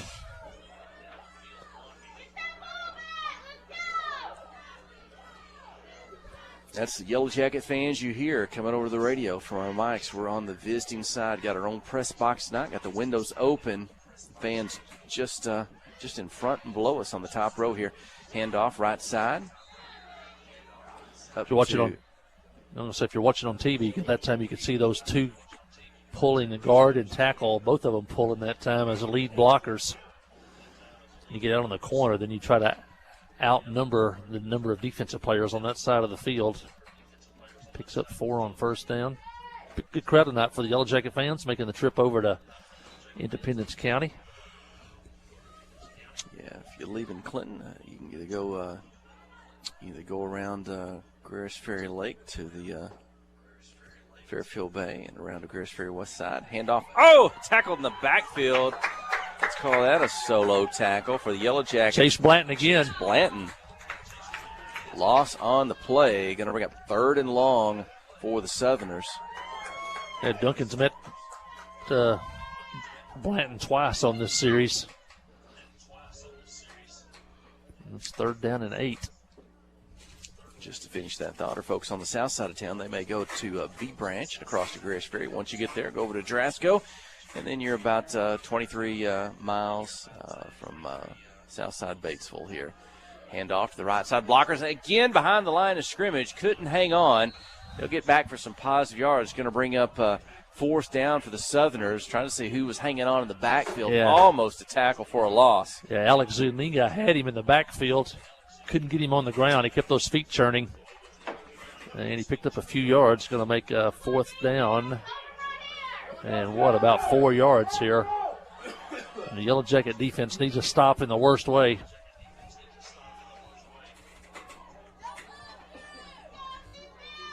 Southerners, they do not go under center. In the shotgun snap, they'll start 4 yards behind the line of scrimmage. 7 seconds on the play clock. Momentarily look to the sideline. Now they'll have to get the snap off. 3-2, high snap. Put it in the belly, right and left. Trying to stretch it out, get to the end. Coming up, tackled, and going to be short of the 1st down. Matter of fact, I don't know if he got past the line of scrimmage. And so a 4th down stop for the Yellow Jacket defense. And the ball is going to go over on downs for the first offensive possession of the second half to Clinton. Yeah, the sophomore Brody Emerton got out to the corner. Kept that play strung out, and the Yellow Jackets run him out of bounds over here on the near side, short of the 1st down, and the Yellow Jackets hold on the first series of the second half.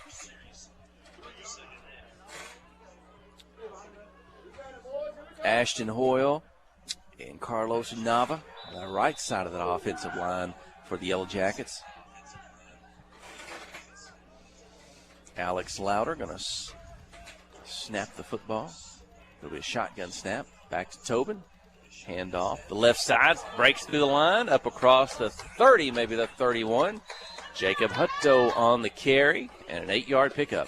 A quick blast from that fullback spot into the second level of defense quickly, and that's about the 3rd time tonight that he's able to get into that second level. And 8 yards on 1st down, and you can do a lot of things in the playbook with that.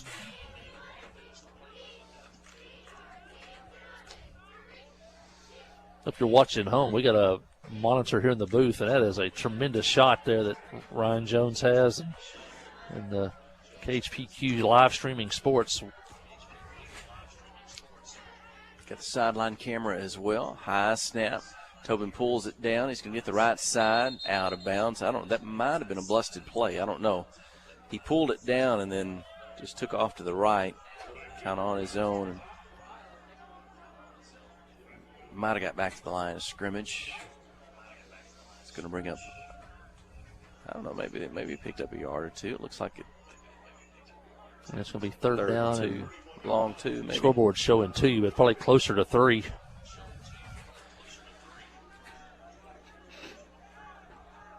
Blaine Emerton will split left. Everybody else in tight wing T formation. Slots on the right. Tobin goes under center. Handoff left side. They'll try to run it across for 2 yards. It's Hutto.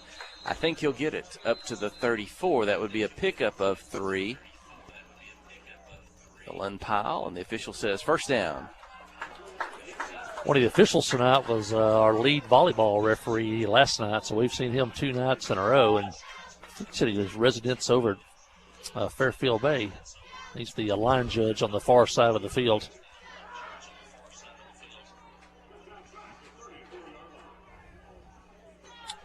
From the 34, offense, they've not scored since the first quarter, is that right? When they put up 14 on the board. They trail 31-14. Tobin in the shotgun, quick pass, left side, caught. 35, tripped momentarily, but pick up 5 more yards to the 40.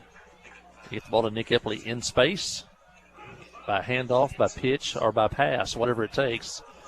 He is a playmaker. That time Burgess was lined up at wide receiver. The play before he was lined up at tight end. Jasper's yet to come up with a reception tonight. He had a good week last week in that loss against Central Arkansas Christian. Now he's the wide man with 3 wide receivers at the side. We saw him last week use his height advantage. Was that last week? He kind of maybe threw it up. Touchdown pass in the end zone. He also had an interception in the end zone on the defensive side of things. And he also had one of the best runs we've seen in a long time as he made a nice catch for about 10 yards and then broke away from an arm tackle and knocked over a couple other tacklers on the way, got it down inside the 5-yard line last week. And it was a great run. And we saw all of his ability last week, his ability to jump on a jump ball pass in the corner of the end zone. We also saw his speed and his strength on that run. So Jasper Burgess, a huge week last week for the Yellow Jackets. And then the interception was a one-handed at the top of his jump interception. If he didn't knock that down, the receiver's open behind him, probably going to be a touchdown. Yellow Jackets on the road next week, so we travel for the first time to Little Rock Mills. And that is in the southwest Little Rock Dixon Road, heading toward Pine Bluff. Boji Hester told me he was a junior in the very first class at Little Rock Mills when they became a high school. Comets, I believe. Is that their mascot? Rock Mills Comets. Well, Clinton took a timeout to talk it over. 2nd and 5 at their own 39-yard line. Out of the timeout, it's a handoff, Hutto to the left side. And Jacob will get the ball up across the 45. I think that'll be good for another first down. Back-to-back first downs for the Yellow Jackets on the drive. And they're just 4 yards short of midfield. Yes, drive started at the Yellow Jacket 23 out to the 46. Spencer Bannister into the ball game. He'll hustle the play in from head coach Chris Dufran. He's a speedy sophomore for the Yellow Jackets. Had several kick returns last week. 4 receiver set, 2 on the left. Bannister's there, 2 on the right. Burgess is there, shotgun snap, but it's a run. Tobin pulls it down, tucks it. He won't get much. Maybe the 48. And there's a late flag after the play. Somebody might have done a little extracurricular activity. I don't know. It looked like Jacob Hutto momentarily gets up slow. Pats himself on the head. I don't know if he's thinking the penalty's on him. It looks like the offense is backing up. This could be a costly one. At 1st and 10, would have been a 2-yard pickup. It is a personal foul. It's also going to be a dead ball, 15 yards, and it'll also lose it down. It'll be 2nd down. Josh Witt comes in offensive line. Ty Pruitt checks out. Ty Pruitt also at Walmart. We mentioned Hunter Johnson earlier. You can see Ty around. A lot of former Yellow Jackets, too. Mason Dow. That's a big penalty and loss of down. So second, would have been 2nd and 8. Now it's a 2nd and 20-something. Maybe not quite 30. Tobin's going to roll to the left. He's going to sling it down the left side. Oh, he's got it! 40, 35, 30. Back across the middle of the field is Epley. He gets by one tackler. He's getting to the right side, trying to evade another. 20, all the way up to the 19-yard line goes Nick Epley. Harley Tobin slung it. Epley was behind the defense. The pass was a little bit short. I think the Southside Southerner maybe had the ball in his hands Epley reaches in, takes it away. Then it's a race down the field and a big first down.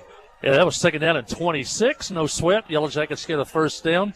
That ball was underthrown because Southside brought blitz pressure.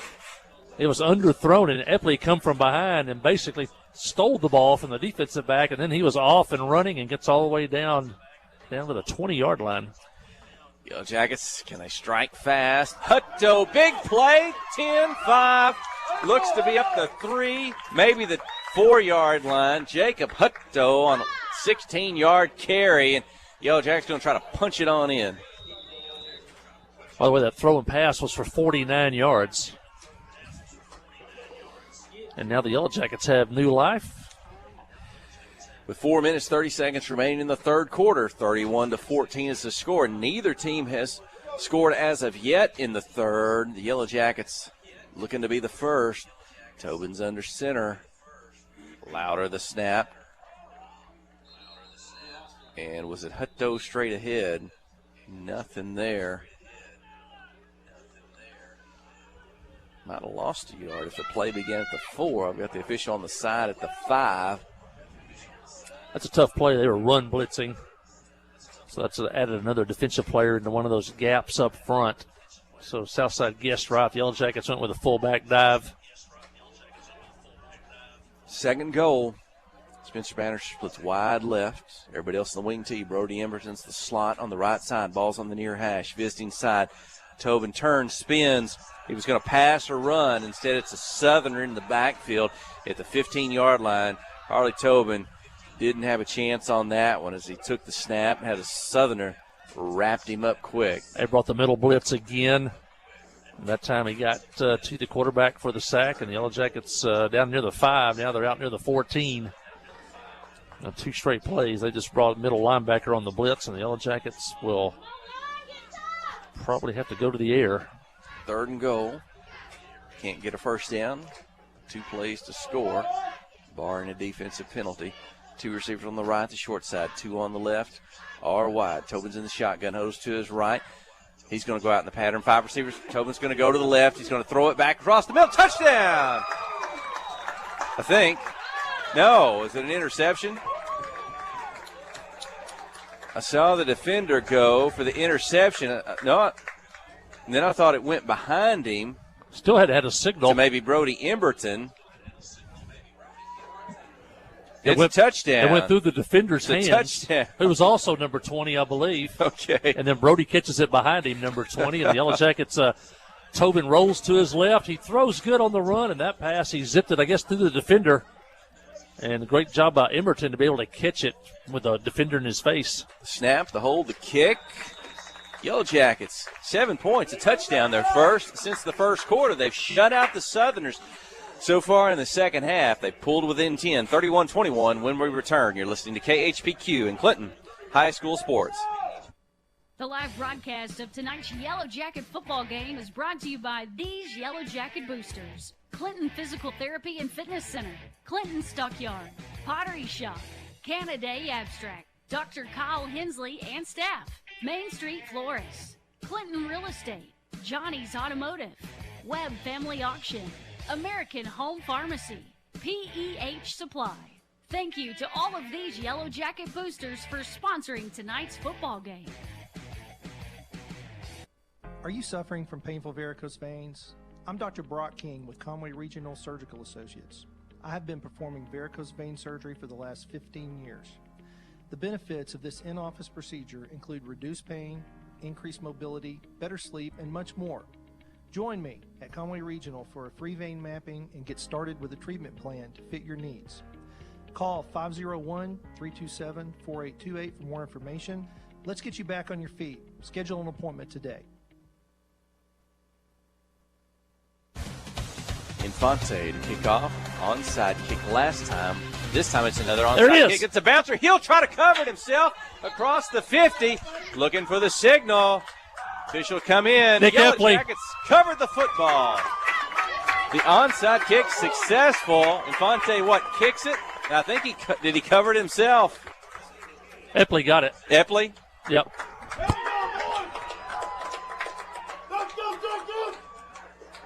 at the Southerner 48-yard line. I was talking to Ryan Jones during the break. So the Yellow Jackets, they need a turnover, a quick stop, and they're right back in it.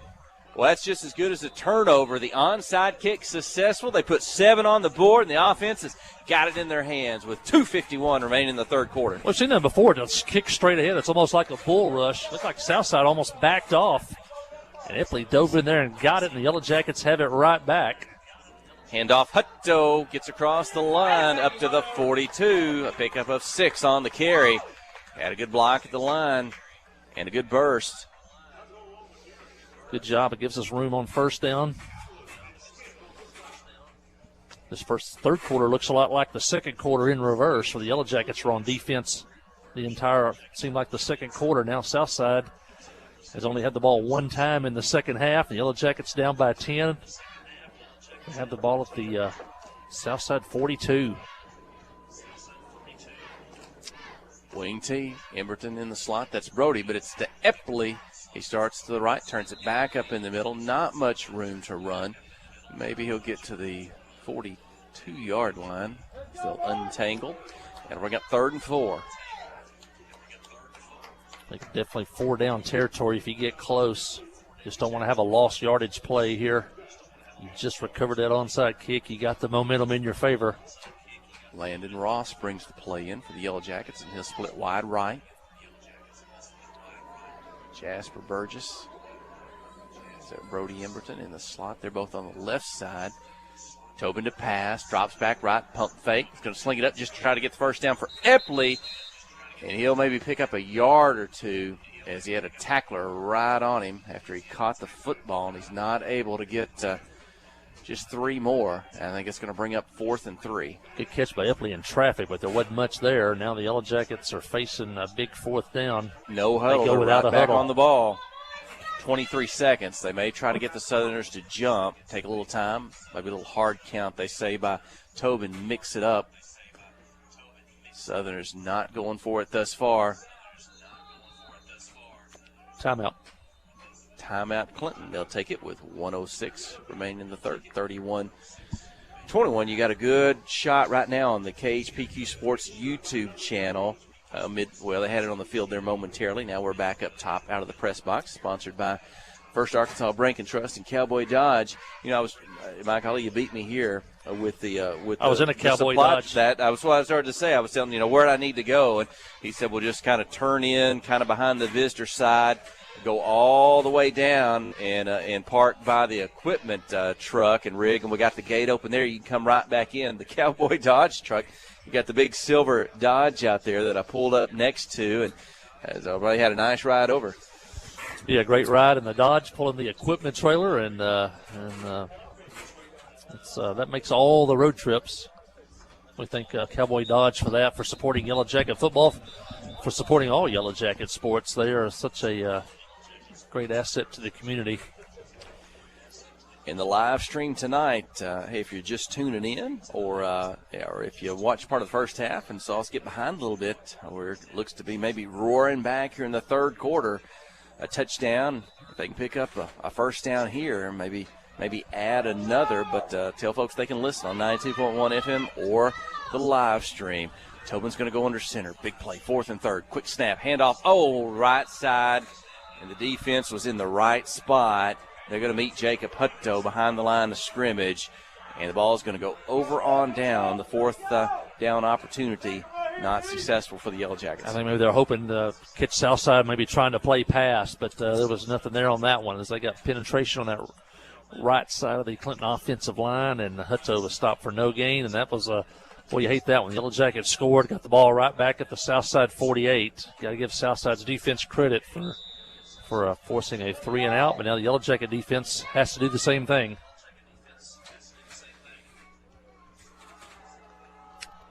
Handoff up the middle, keeping the feet churning up to the 45-yard line. A pickup of 3 on the carry, 2nd down for Southside. 49 seconds. Southerners get one more play off. It was Duncan on the handoff. He had a big first half.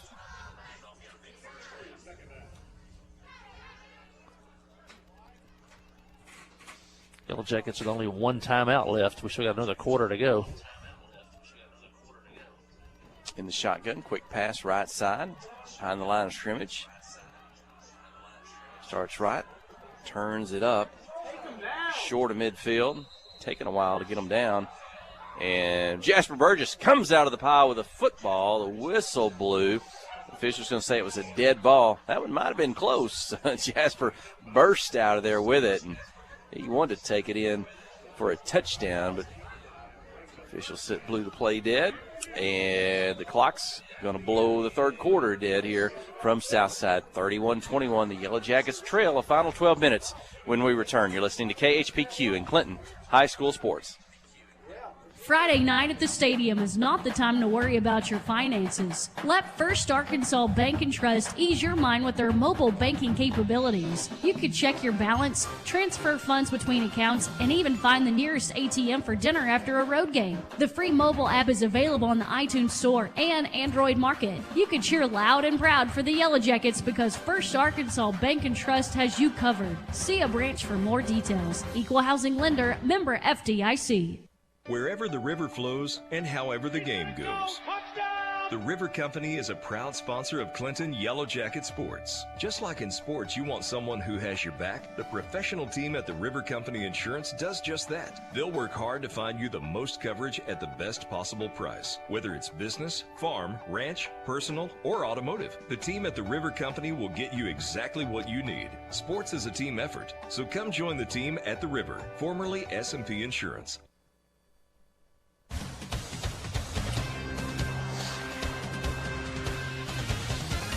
Yeah, the fourth quarter about to get going here. Yellow Jackets turning 31-21. They've shut the Southerners out here in the second half. Clinton trailed 31-14 at the halftime mark. We're going to give a win to Clinton in the third quarter. They trail by 2 scores, 10 points. Southerners got the ball at the 50. They're facing third down and almost 3. They'll pick up a first down, 45-40. And Nick Epley and Cody Davis on the tackle up at the Yellow Jacket 39. That's the first big run of the second half. For number 15, Bryson Duncan had several big runs in the first half. And that'll be a first down for Southside. Difference in the game is that lost fumble on a kickoff. They turned into a touchdown and a 2-point conversion. Handoff, moving to the left, trying to find a hole, follow a block. Drops at the 37-yard line, not much there. Josh Witt did make the tackle, but he kind of ran into him, knocked him down, and then Brody Emerton came up to give some support.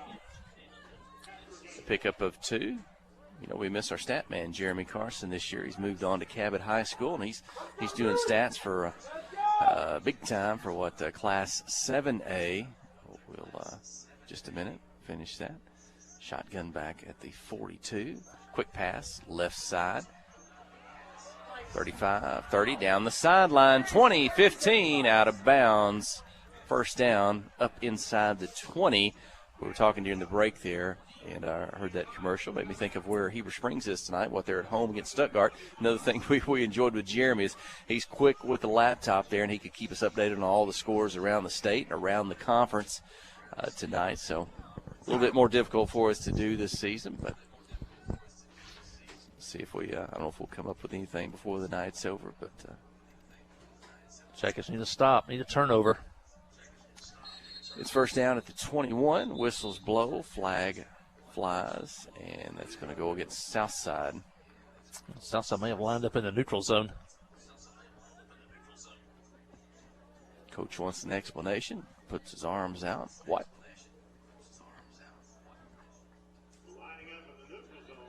That's the call we hear from the public address announcer. Back them up 5, keep it first down.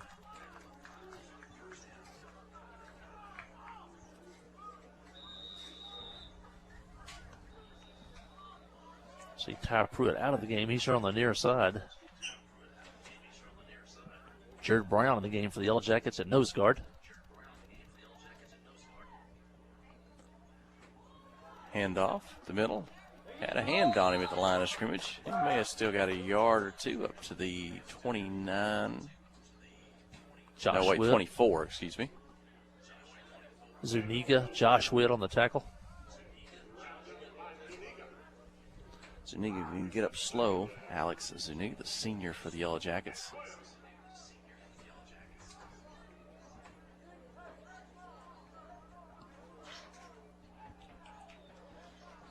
Southside in no hurry, taking their time with a 10-point lead. They get the signals in from the sideline. They use the wristbands.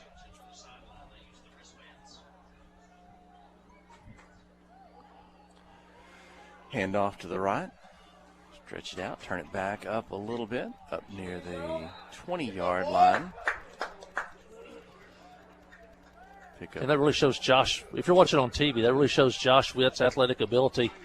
He's lined up a defensive tackle. He comes all the way almost to the sideline to make that tackle on that small wingback with speed on the corner. Now it's third down. And the Yellow Jackets need one more, possibly two more big plays. Third and the Yellow Jackets jump.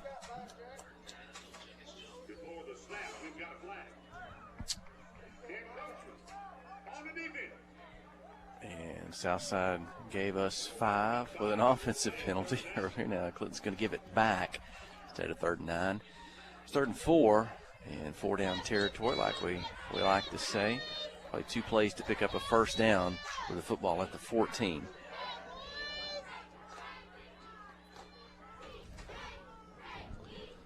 Game clock started after the penalty. 9 minutes, 5 seconds remaining.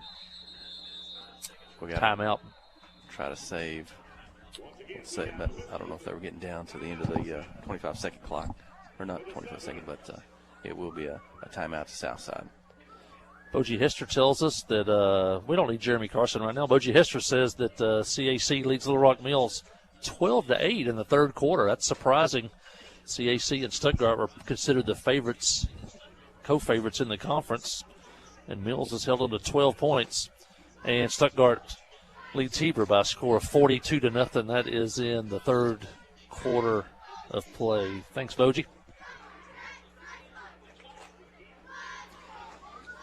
We saw Bogie's daughter and son-in-law today. They were helping to serve at the First Baptist Church as they fed the Yellow Jackets today. It was a great meal.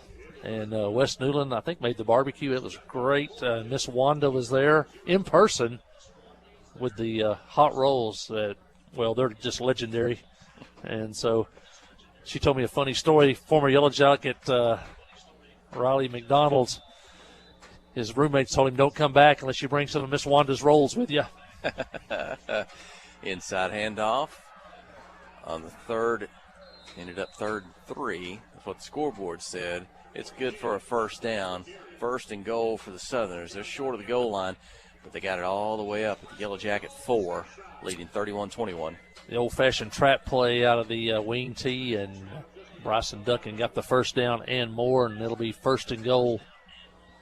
Just to finish that thought about rolls, I got the word from somebody who would know that said, I couldn't get you any rolls. There were none left. So the kids Fumble. ate well. And they'll try to cover the football the back. And I think he got it back maybe just in time before the Yellow Jackets converged. And that would have been a big one there if they could have kept Southside out of the end zone. Popped out of Duncan's hands there, and there was a scramble for it. Yes, on a thought on that, everybody went through the line and ate.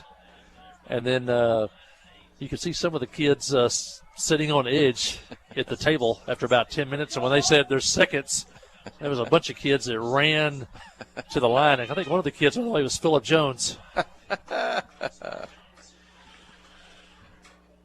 Handoff, moving right to left. Blockers, but not enough. Up to maybe the 3, maybe the 2. So you're going to be 3rd and goal now for Southside.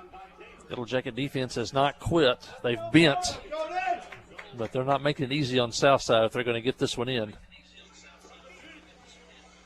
This drive for Southside started at the Yellow Jacket 40, or at their own 42-yard line.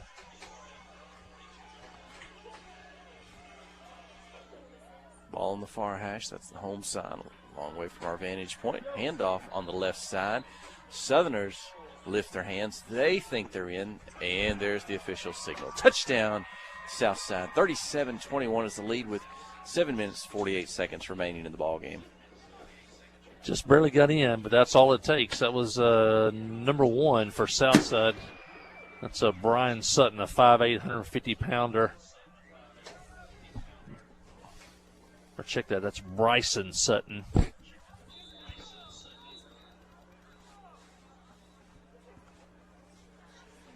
And the Southerners will set up for the extra point attempt. They had a 2-point conversion in the first half after a defensive penalty moved the ball up half the distance. They'll kick this one. It's through the uprights and good. 38-21 is your score. You're listening to KHPQ in Clinton High School Sports. The Blagg Law Firm is a proud supporter of Clinton High School Yellow Jacket sports. When you need an attorney, call the Blagg Law Firm. Whether it's an injury accident, criminal defense, DWI, family dispute, or Social Security disability, Ralph Blagg believes in equal justice for all. Located on Court Street in downtown Clinton and on the internet at blagglaw.com. The Blagg Law Firm, a proud supporter of Clinton High School sports. The live broadcast of tonight's Yellow Jacket football game is brought to you by these Yellow Jacket boosters: Van Buren County Veterinary Clinic, United Country Arkansas Mountain Real Estate, PSG Heating and Air, Chad Brown, Attorney at Law, Gary Pack Lumber, Tharp's Barbershop, Latitude Bistro, Troy Gruszowski with Edward Jones. Thank you to all of these Yellow Jacket boosters for sponsoring tonight's football game.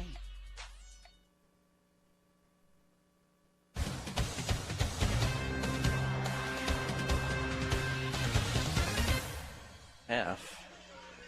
It's 38-21. Kickoff down the field, right side. Back to those Cody Davis. He's got a seam in the middle of the field. He'll move it all the way up to the 44-yard line. A nice return for Cody Davis. Good field position for the offense. They're going to need to score quick here. Try to get the football down the field. Another surprising score from Bogie Hester. Lone Oak 6, Ball Knob 6 in the second half. Some low-scoring football tonight. Lone Oak very talented, but they're kind of struggling to get by teams here. Another conference opponent that the Yellow Jackets have moving east and south here as they've moved up to 4A for a 2-year cycle. Tobin, quick pass, right side. Incomplete, up at the 50, trying to get it to Brody Emerton. He was covered well. Quick slant to Emerton. He was the inside receiver. Burgess was lined up on the outside of him. You may see him fake that one, come back, and then maybe hit Burgess on some type of go route. It does stop the clock with 7 minutes, 44 seconds remaining. Yellow Jackets only have one timeout, as you mentioned earlier. Clock stops at first downs and the ball out of bounds, along with penalties, incomplete passes. Tobin's in the shotgun. 4 receivers. Hutto goes out, makes it 5. Epley catches up at the 49-yard line. Epley's good at really finding holes in a zone and setting down in it and making the catch there and then trying to make something happen, and he gets 8 yards on that one. And our first injury timeout of the night. We've had a good night thus far, but we got a Southerner down. We saw several leg cramps last week at Jim Thompson Field, and I'm not sure if that's the case here, but it'll be tended to on the sideline. The coolest night of the season. Not sure what the current temperature is.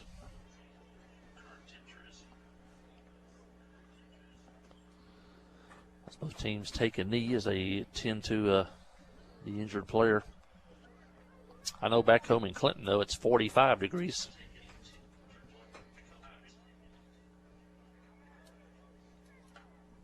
I'll check that. My phone just updated. Right, now it's 50. I'm not sure what happened. It jumped from 45 to 50, refreshed. You wouldn't think there wouldn't be a 5-degree jump there all of a sudden. That's the radiated heat off the moon, apparently. I saw that. Just sitting there. And the Southerners up. They'll walk a little bit slowly to the sideline. It's 3rd down and 2 for the Yellow Jacket offense.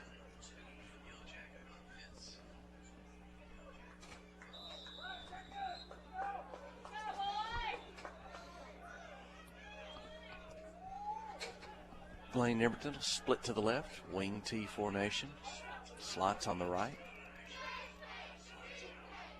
Urban crouches low under center. It's to Hutto to pick up the first down. He does, 45-40. A couple of tacklers will take him down at the south side 38. Stop the clock momentarily to move the chains. And it's a Yellow Jacket first down.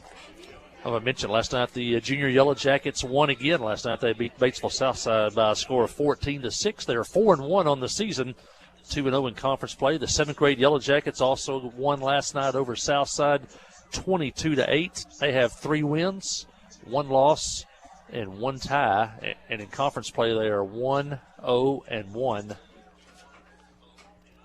Tobin, quick pass, incomplete.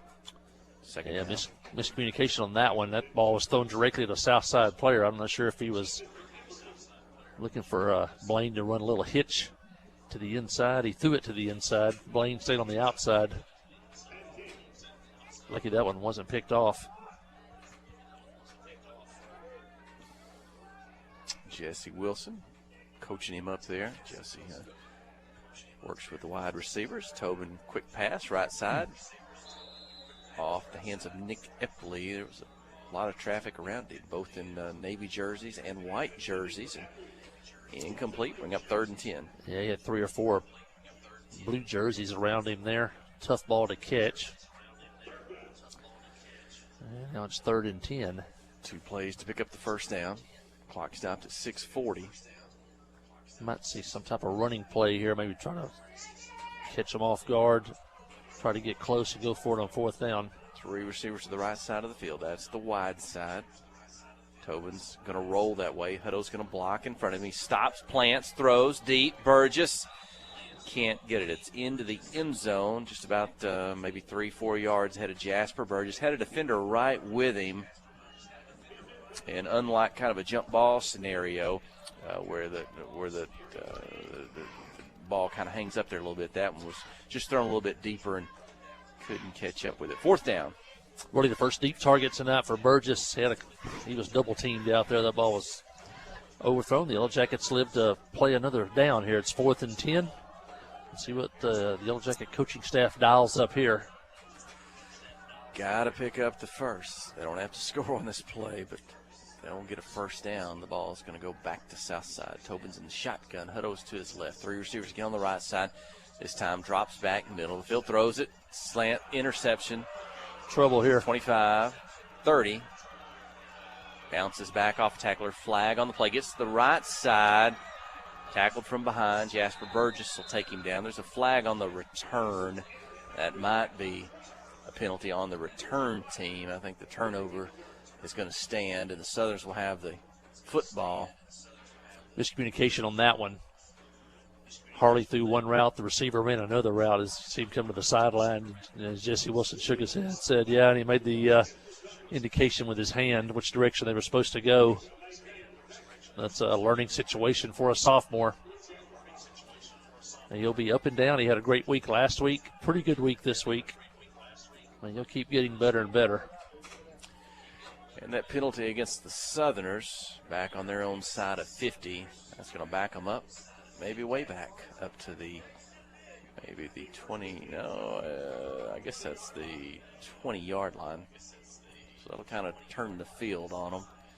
It's only 6:18 remaining, and the Southerners lead the Yellow Jackets 38-21. Well, and in rose into the game in the secondary for the Yellow Jackets. Nick Epley here on the near side, getting a breather. The officials, they're going to give the Southerners 5 yards back. They'll move it to the 25 before Southside will snap the football. Ball's on the far hash. That's the home side of the field. Shotgun snap. Put it in the belly. Starts left. Met at the line. Driven backwards. Nothing there. It's the right side of that defensive line for the Yellow Jackets. Get the stop. Zuniga comes up from near the bottom of the pile. Maybe Chase Blanton as well. Talking to one of their coaches before the game, but they put this turf in 2012, and they're fixing to replace it. Their school has gotten so big, they're having to move graduation from the Fine Arts building to the football field. And so they put in a new track and a new field, thinking that if you're going to have graduation out here, it better look pretty good. So they're getting an upgrade after this season. Shotgun. Quarterback keeper. This is the right side. Looked like a design play to get around the end. I don't know. Is that the first time we've seen that tonight? Yeah, like I say, this is their second quarterback. The quarterback went down with I think a broken collarbone, so they maybe want to play it safe with this quarterback, also a sophomore. And maybe also, run the clock. The score in their favor. Keep it on the ground. 5 minutes remaining, clock running. But they're going to pass. Now, maybe. Start back to the left, turn back inside. Jasper Burgess maybe coming in to make the tackle, but not before the Southerners get it up to the 40. I don't know if that's going to be passed or not. Started left and then saw some would-be tacklers and turned it back inside.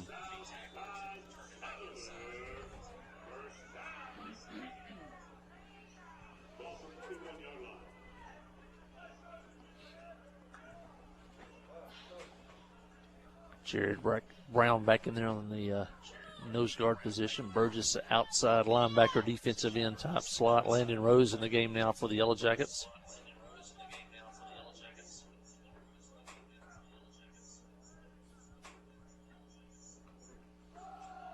Handoff right side. Turns it back in a little bit. Spins. Jacob Hutto was one of the tacklers for the Yellow Jackets. Chase Blanton in there as well. Sutton on the carry. He scored a touchdown in the third quarter for Southside. The Yellow Jackets had cut it to 31-21 at that point. Had recovered the onside kick but couldn't do anything with it. Chase Blanton's had a good night as well on the defensive side of the football.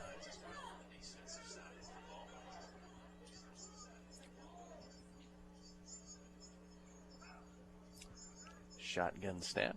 Take it back at the 43. Looks like the Yellow Jackets want to blitz. It's Blanton. He's going to blitz the right side. The handoff gets back to the left side, right side of the tackle. Up at the 42, it's first down for the Southerners.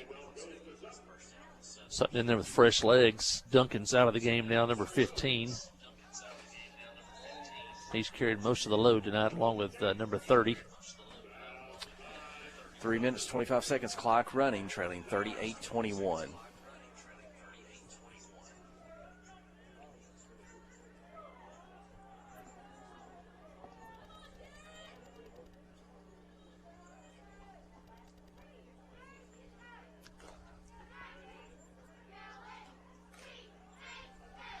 Handoff, moving to the right.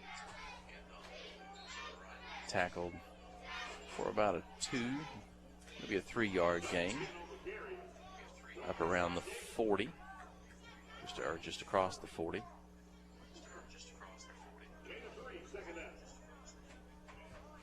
Yellow Jacket fans staying here to the end.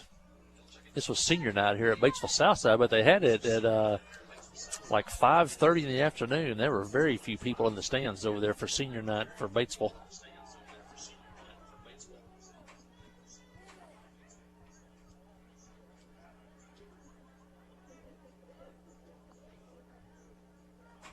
Handoff, right to left. So the lineman out front blocking, but nowhere to run. Might have lost a yard. Looks to be back at the... That was a good job by Chase Blanton. He didn't make the tackle, but he slowed him down, forced him back to the middle, and then he got a lot of help. I think Chase wants to come out. He's got a tap in his helmet. Needs a break. Isaac Bradford, sophomore, will check in for the Yellow Jackets.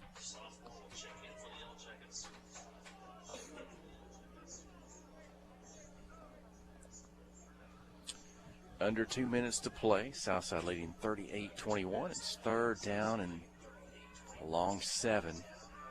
Double handoff. Fumble hits the turf. Southside covers back to the 42. Loss of 3 on the play.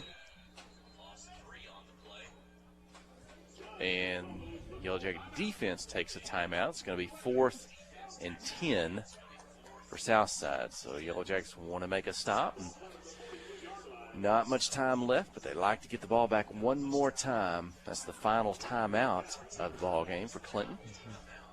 Once again, the Jackets back on the road next week as we travel off Dixon Road in southeast Little Rock and Little Rock Mills.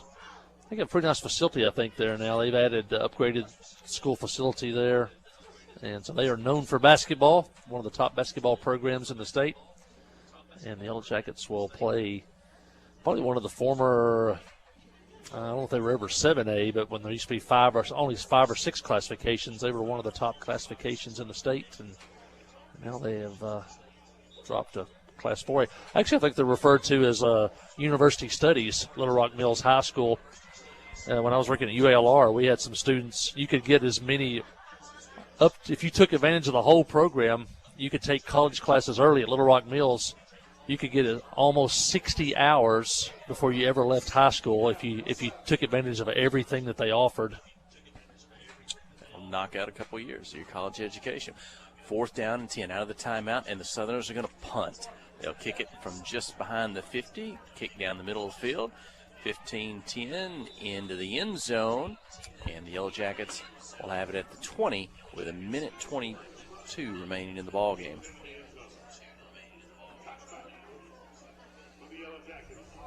And so the Yellow Jackets will take over at their 20. This game was at the end of the first quarter. The Yellow Jackets led 14-7. I'll check that they trailed 14-7, but they scored early. Just in the they led 14-7, and then Southside scored with 9 seconds into the second quarter, tied the game at 14, and since that point they led 31-14 at the half, 31-21 heading into the fourth and final period. Both teams have scored 1 touchdown here in the second half. And another reason you don't win the ball game, but you want to put points on the board. Shotgun snap, Tobin, 4 receivers down the middle of the field. Caught at the 32, knocks forward to the 35, and there's a flag on the play, comes after the tackle. Somebody, I don't know if that's somebody, maybe offense or defense, maybe somebody came in late and hit somebody. We'll see who the call is going to go against as the officials confer at the 40-yard line. Nice throwing pass. Emerton ran about a 15-yard in route. Tobin put it right on the money. And then the flag came in. It is a personal foul. Late hints. It's going to go against the Yellow Jackets. So we'll. Picked up 15. Going to mark it back 15.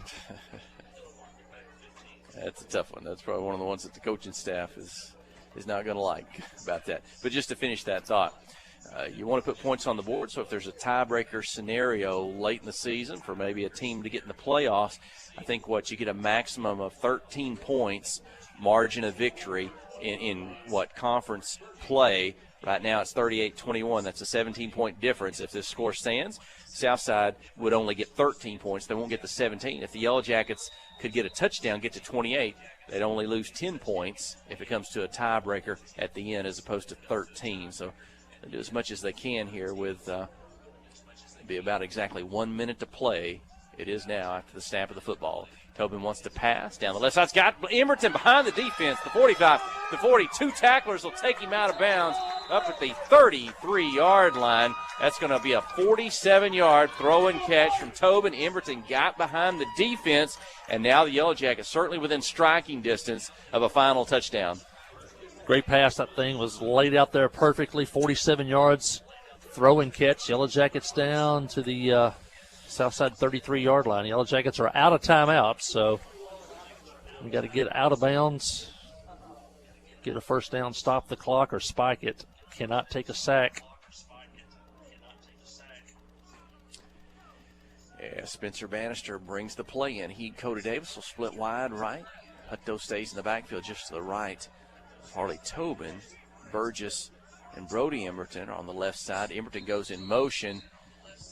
And penalty. Is it a penalty or a timeout? The official blows the whistle. I don't see a yellow flag yet.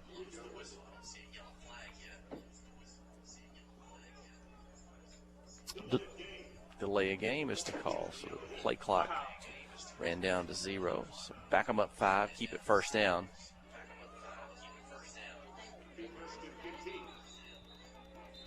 Coach Christopher. I'm not sure if he's sure about that. I think Mr. Fran's not sure that the play clock was started at the right time up in the press box. So.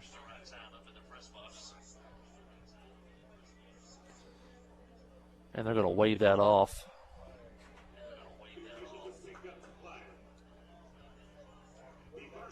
So we'll go back to the line of scrimmage, which would be the 32-yard line of Southside. Maybe the 33. I was looking at the scoreboard, but I'll look down at the field where the official is going to walk back 5 from the 38. So that should put it at the 33. Still 51 seconds. No time off the clock.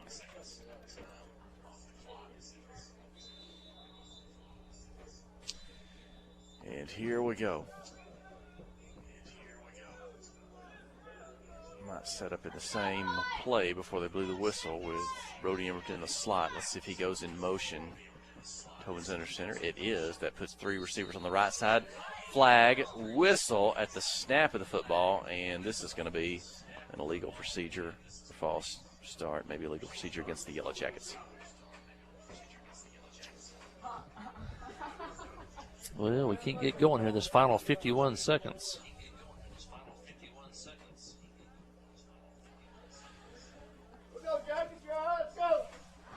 Lane Emerton's going to bring the play in from the Yellow Jacket sideline.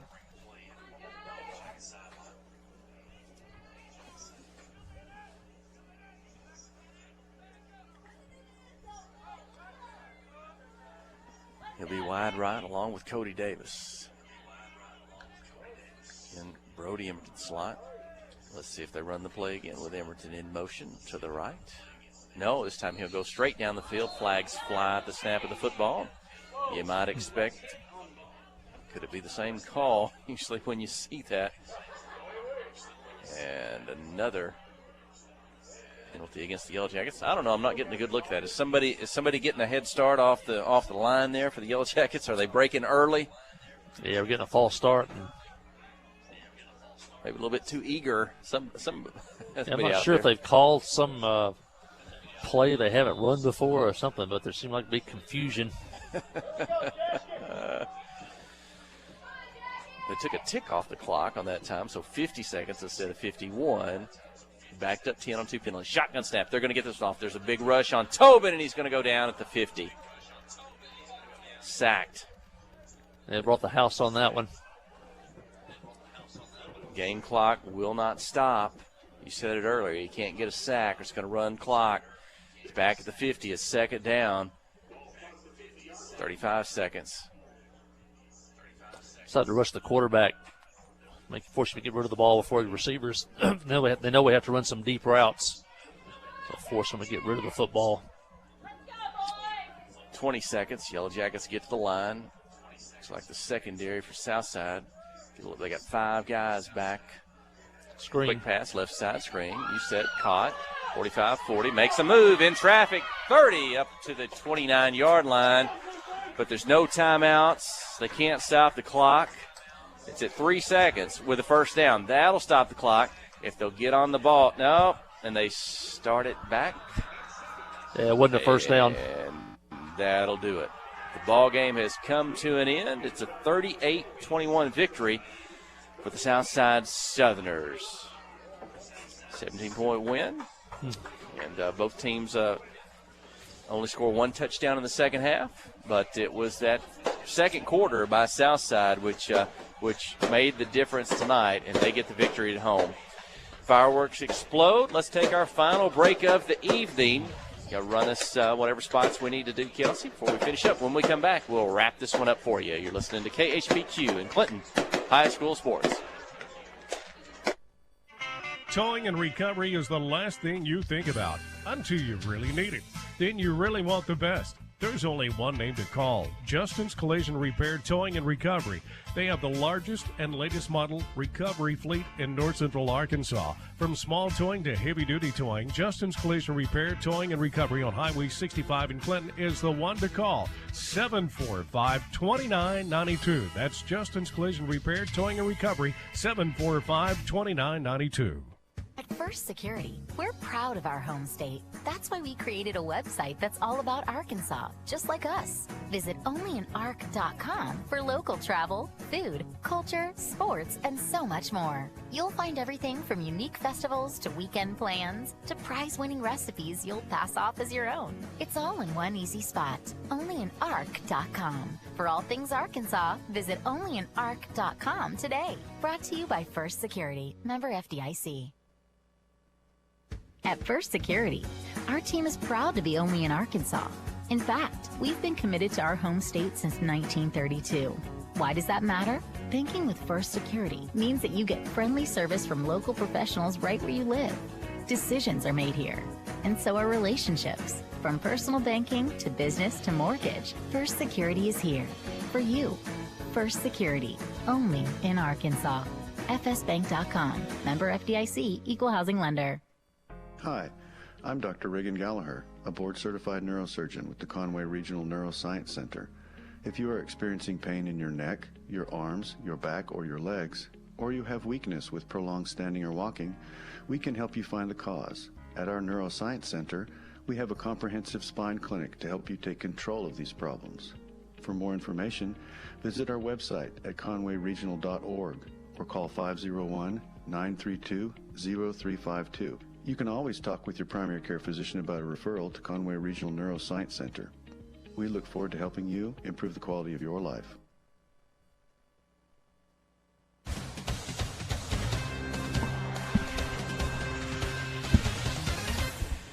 And post-game, both teams out on the turf here at the Southerners Stadium. Southside out around the 50, circle up with their coaching staff. The Yellow Jacket coaching staff out talking to the boys just across the sideline here. And they'll talk about a night that started good early. It was a fun first quarter, 14-14, tied up. Both some exciting plays from both squads. We said before we went to break there, it was the second quarter by Southside that made the difference tonight. A couple of touchdowns, a safety. But for that, the teams were even in the second half, a touchdown apiece. But it's Southside on top, 38-21. Yeah, Yellow Jackets started hot tonight. They took the opening kick, started at their own 46-yard line. They drove 54 yards, started with a big 32-yard run by Jacob Hutto. Harley Tobin on a quarterback keeper ran 11 yards for the touchdown. Aldrich Infante kicked the extra point, and the Yellow Jackets had played 2 minutes and 3 seconds, and they led for the first time this season 7-0. Southside came right back immediately in 2 plays as Justin Vanderhouten had a 9-yard touchdown run. Skylar and Orve kicked the extra point, and at 8:26 mark, the game was tied at 7. Teams exchanged punts. Eventually, Southside would take over at their own 41-yard line, but the Yellow Jackets knocked the ball loose. Blaine Emerton picked up the fumble, and the Yellow Jackets were set up at the 50-yard line.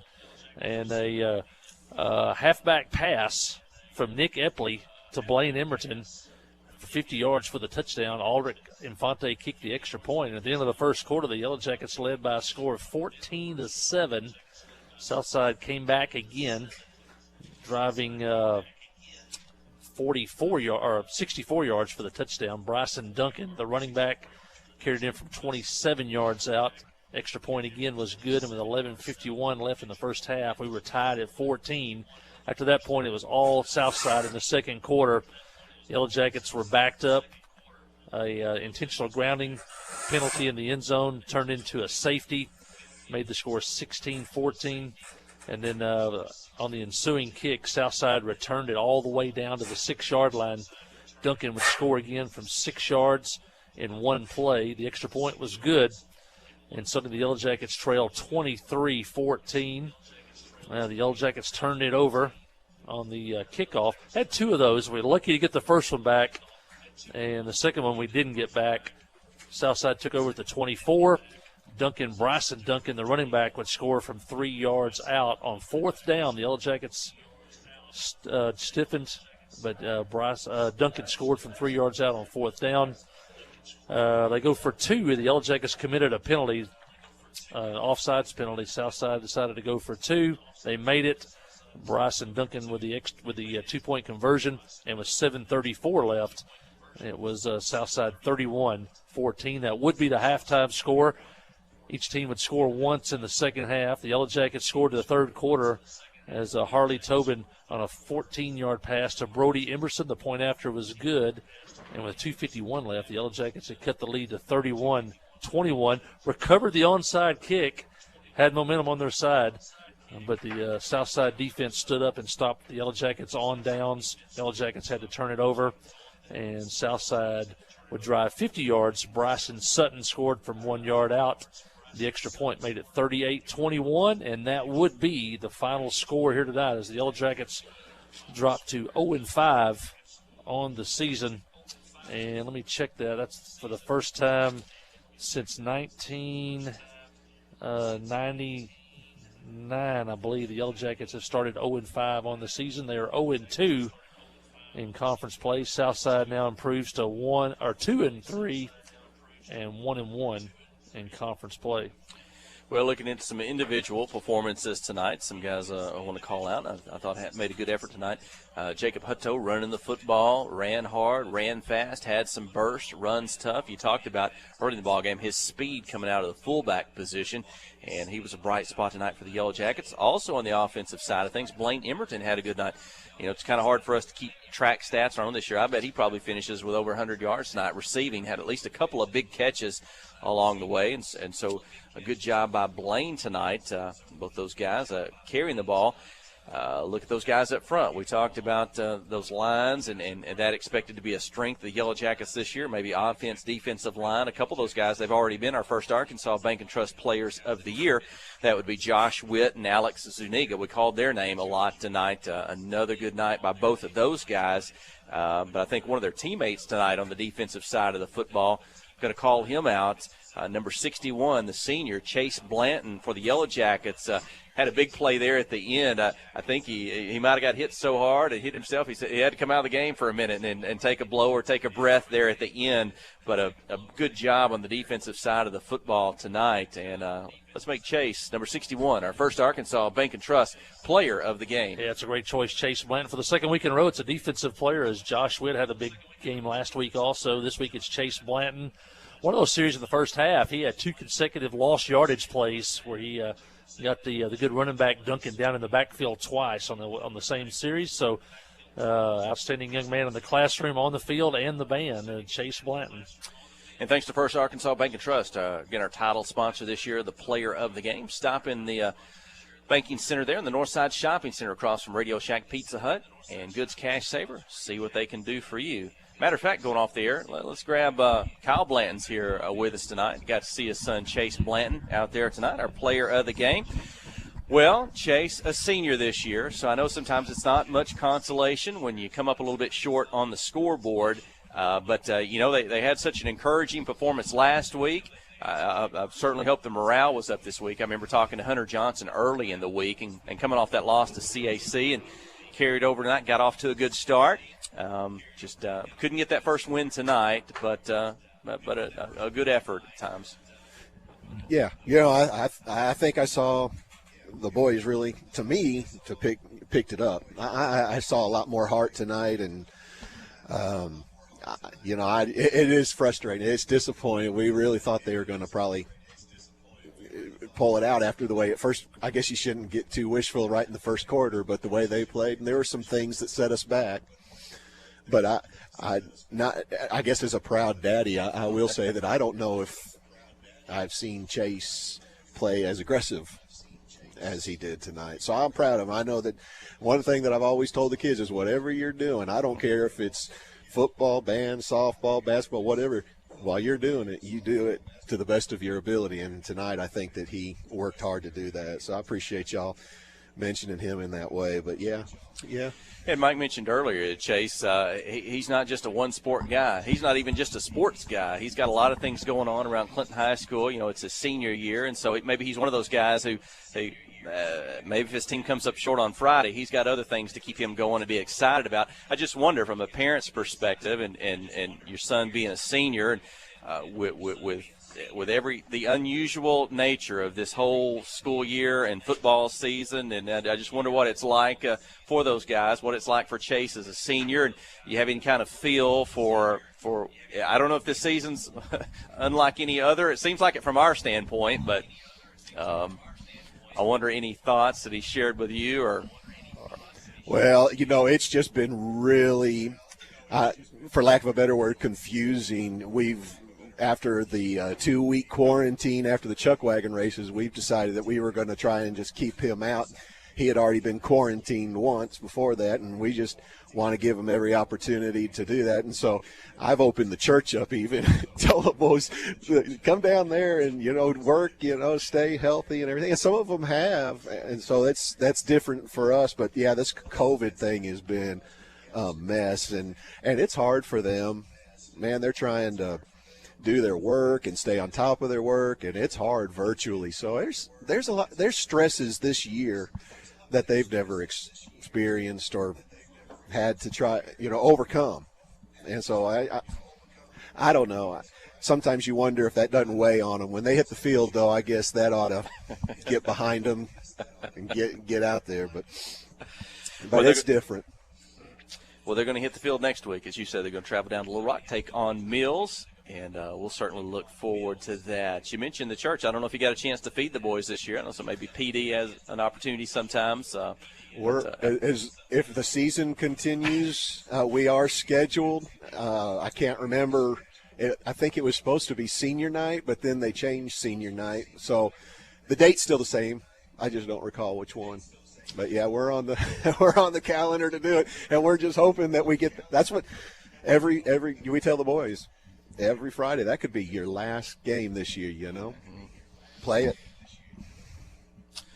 Well, that'll do it. We'll look forward to next week. Thanks to Kyle Blanton, PD Baptist Church. Chase Blanton, our first Arkansas Bank and Trust Player of the Game. Well, that's a wrap, folks. That Dodge Ram may already be started out behind the building. Where's Phillip Jones? Where's Ryan Jones? We got to pack up and go home.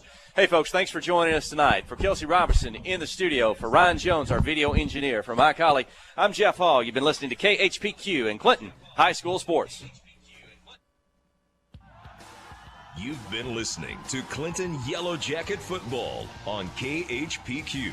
Tonight's game has been brought to you by these fine sponsors. First Service Bank.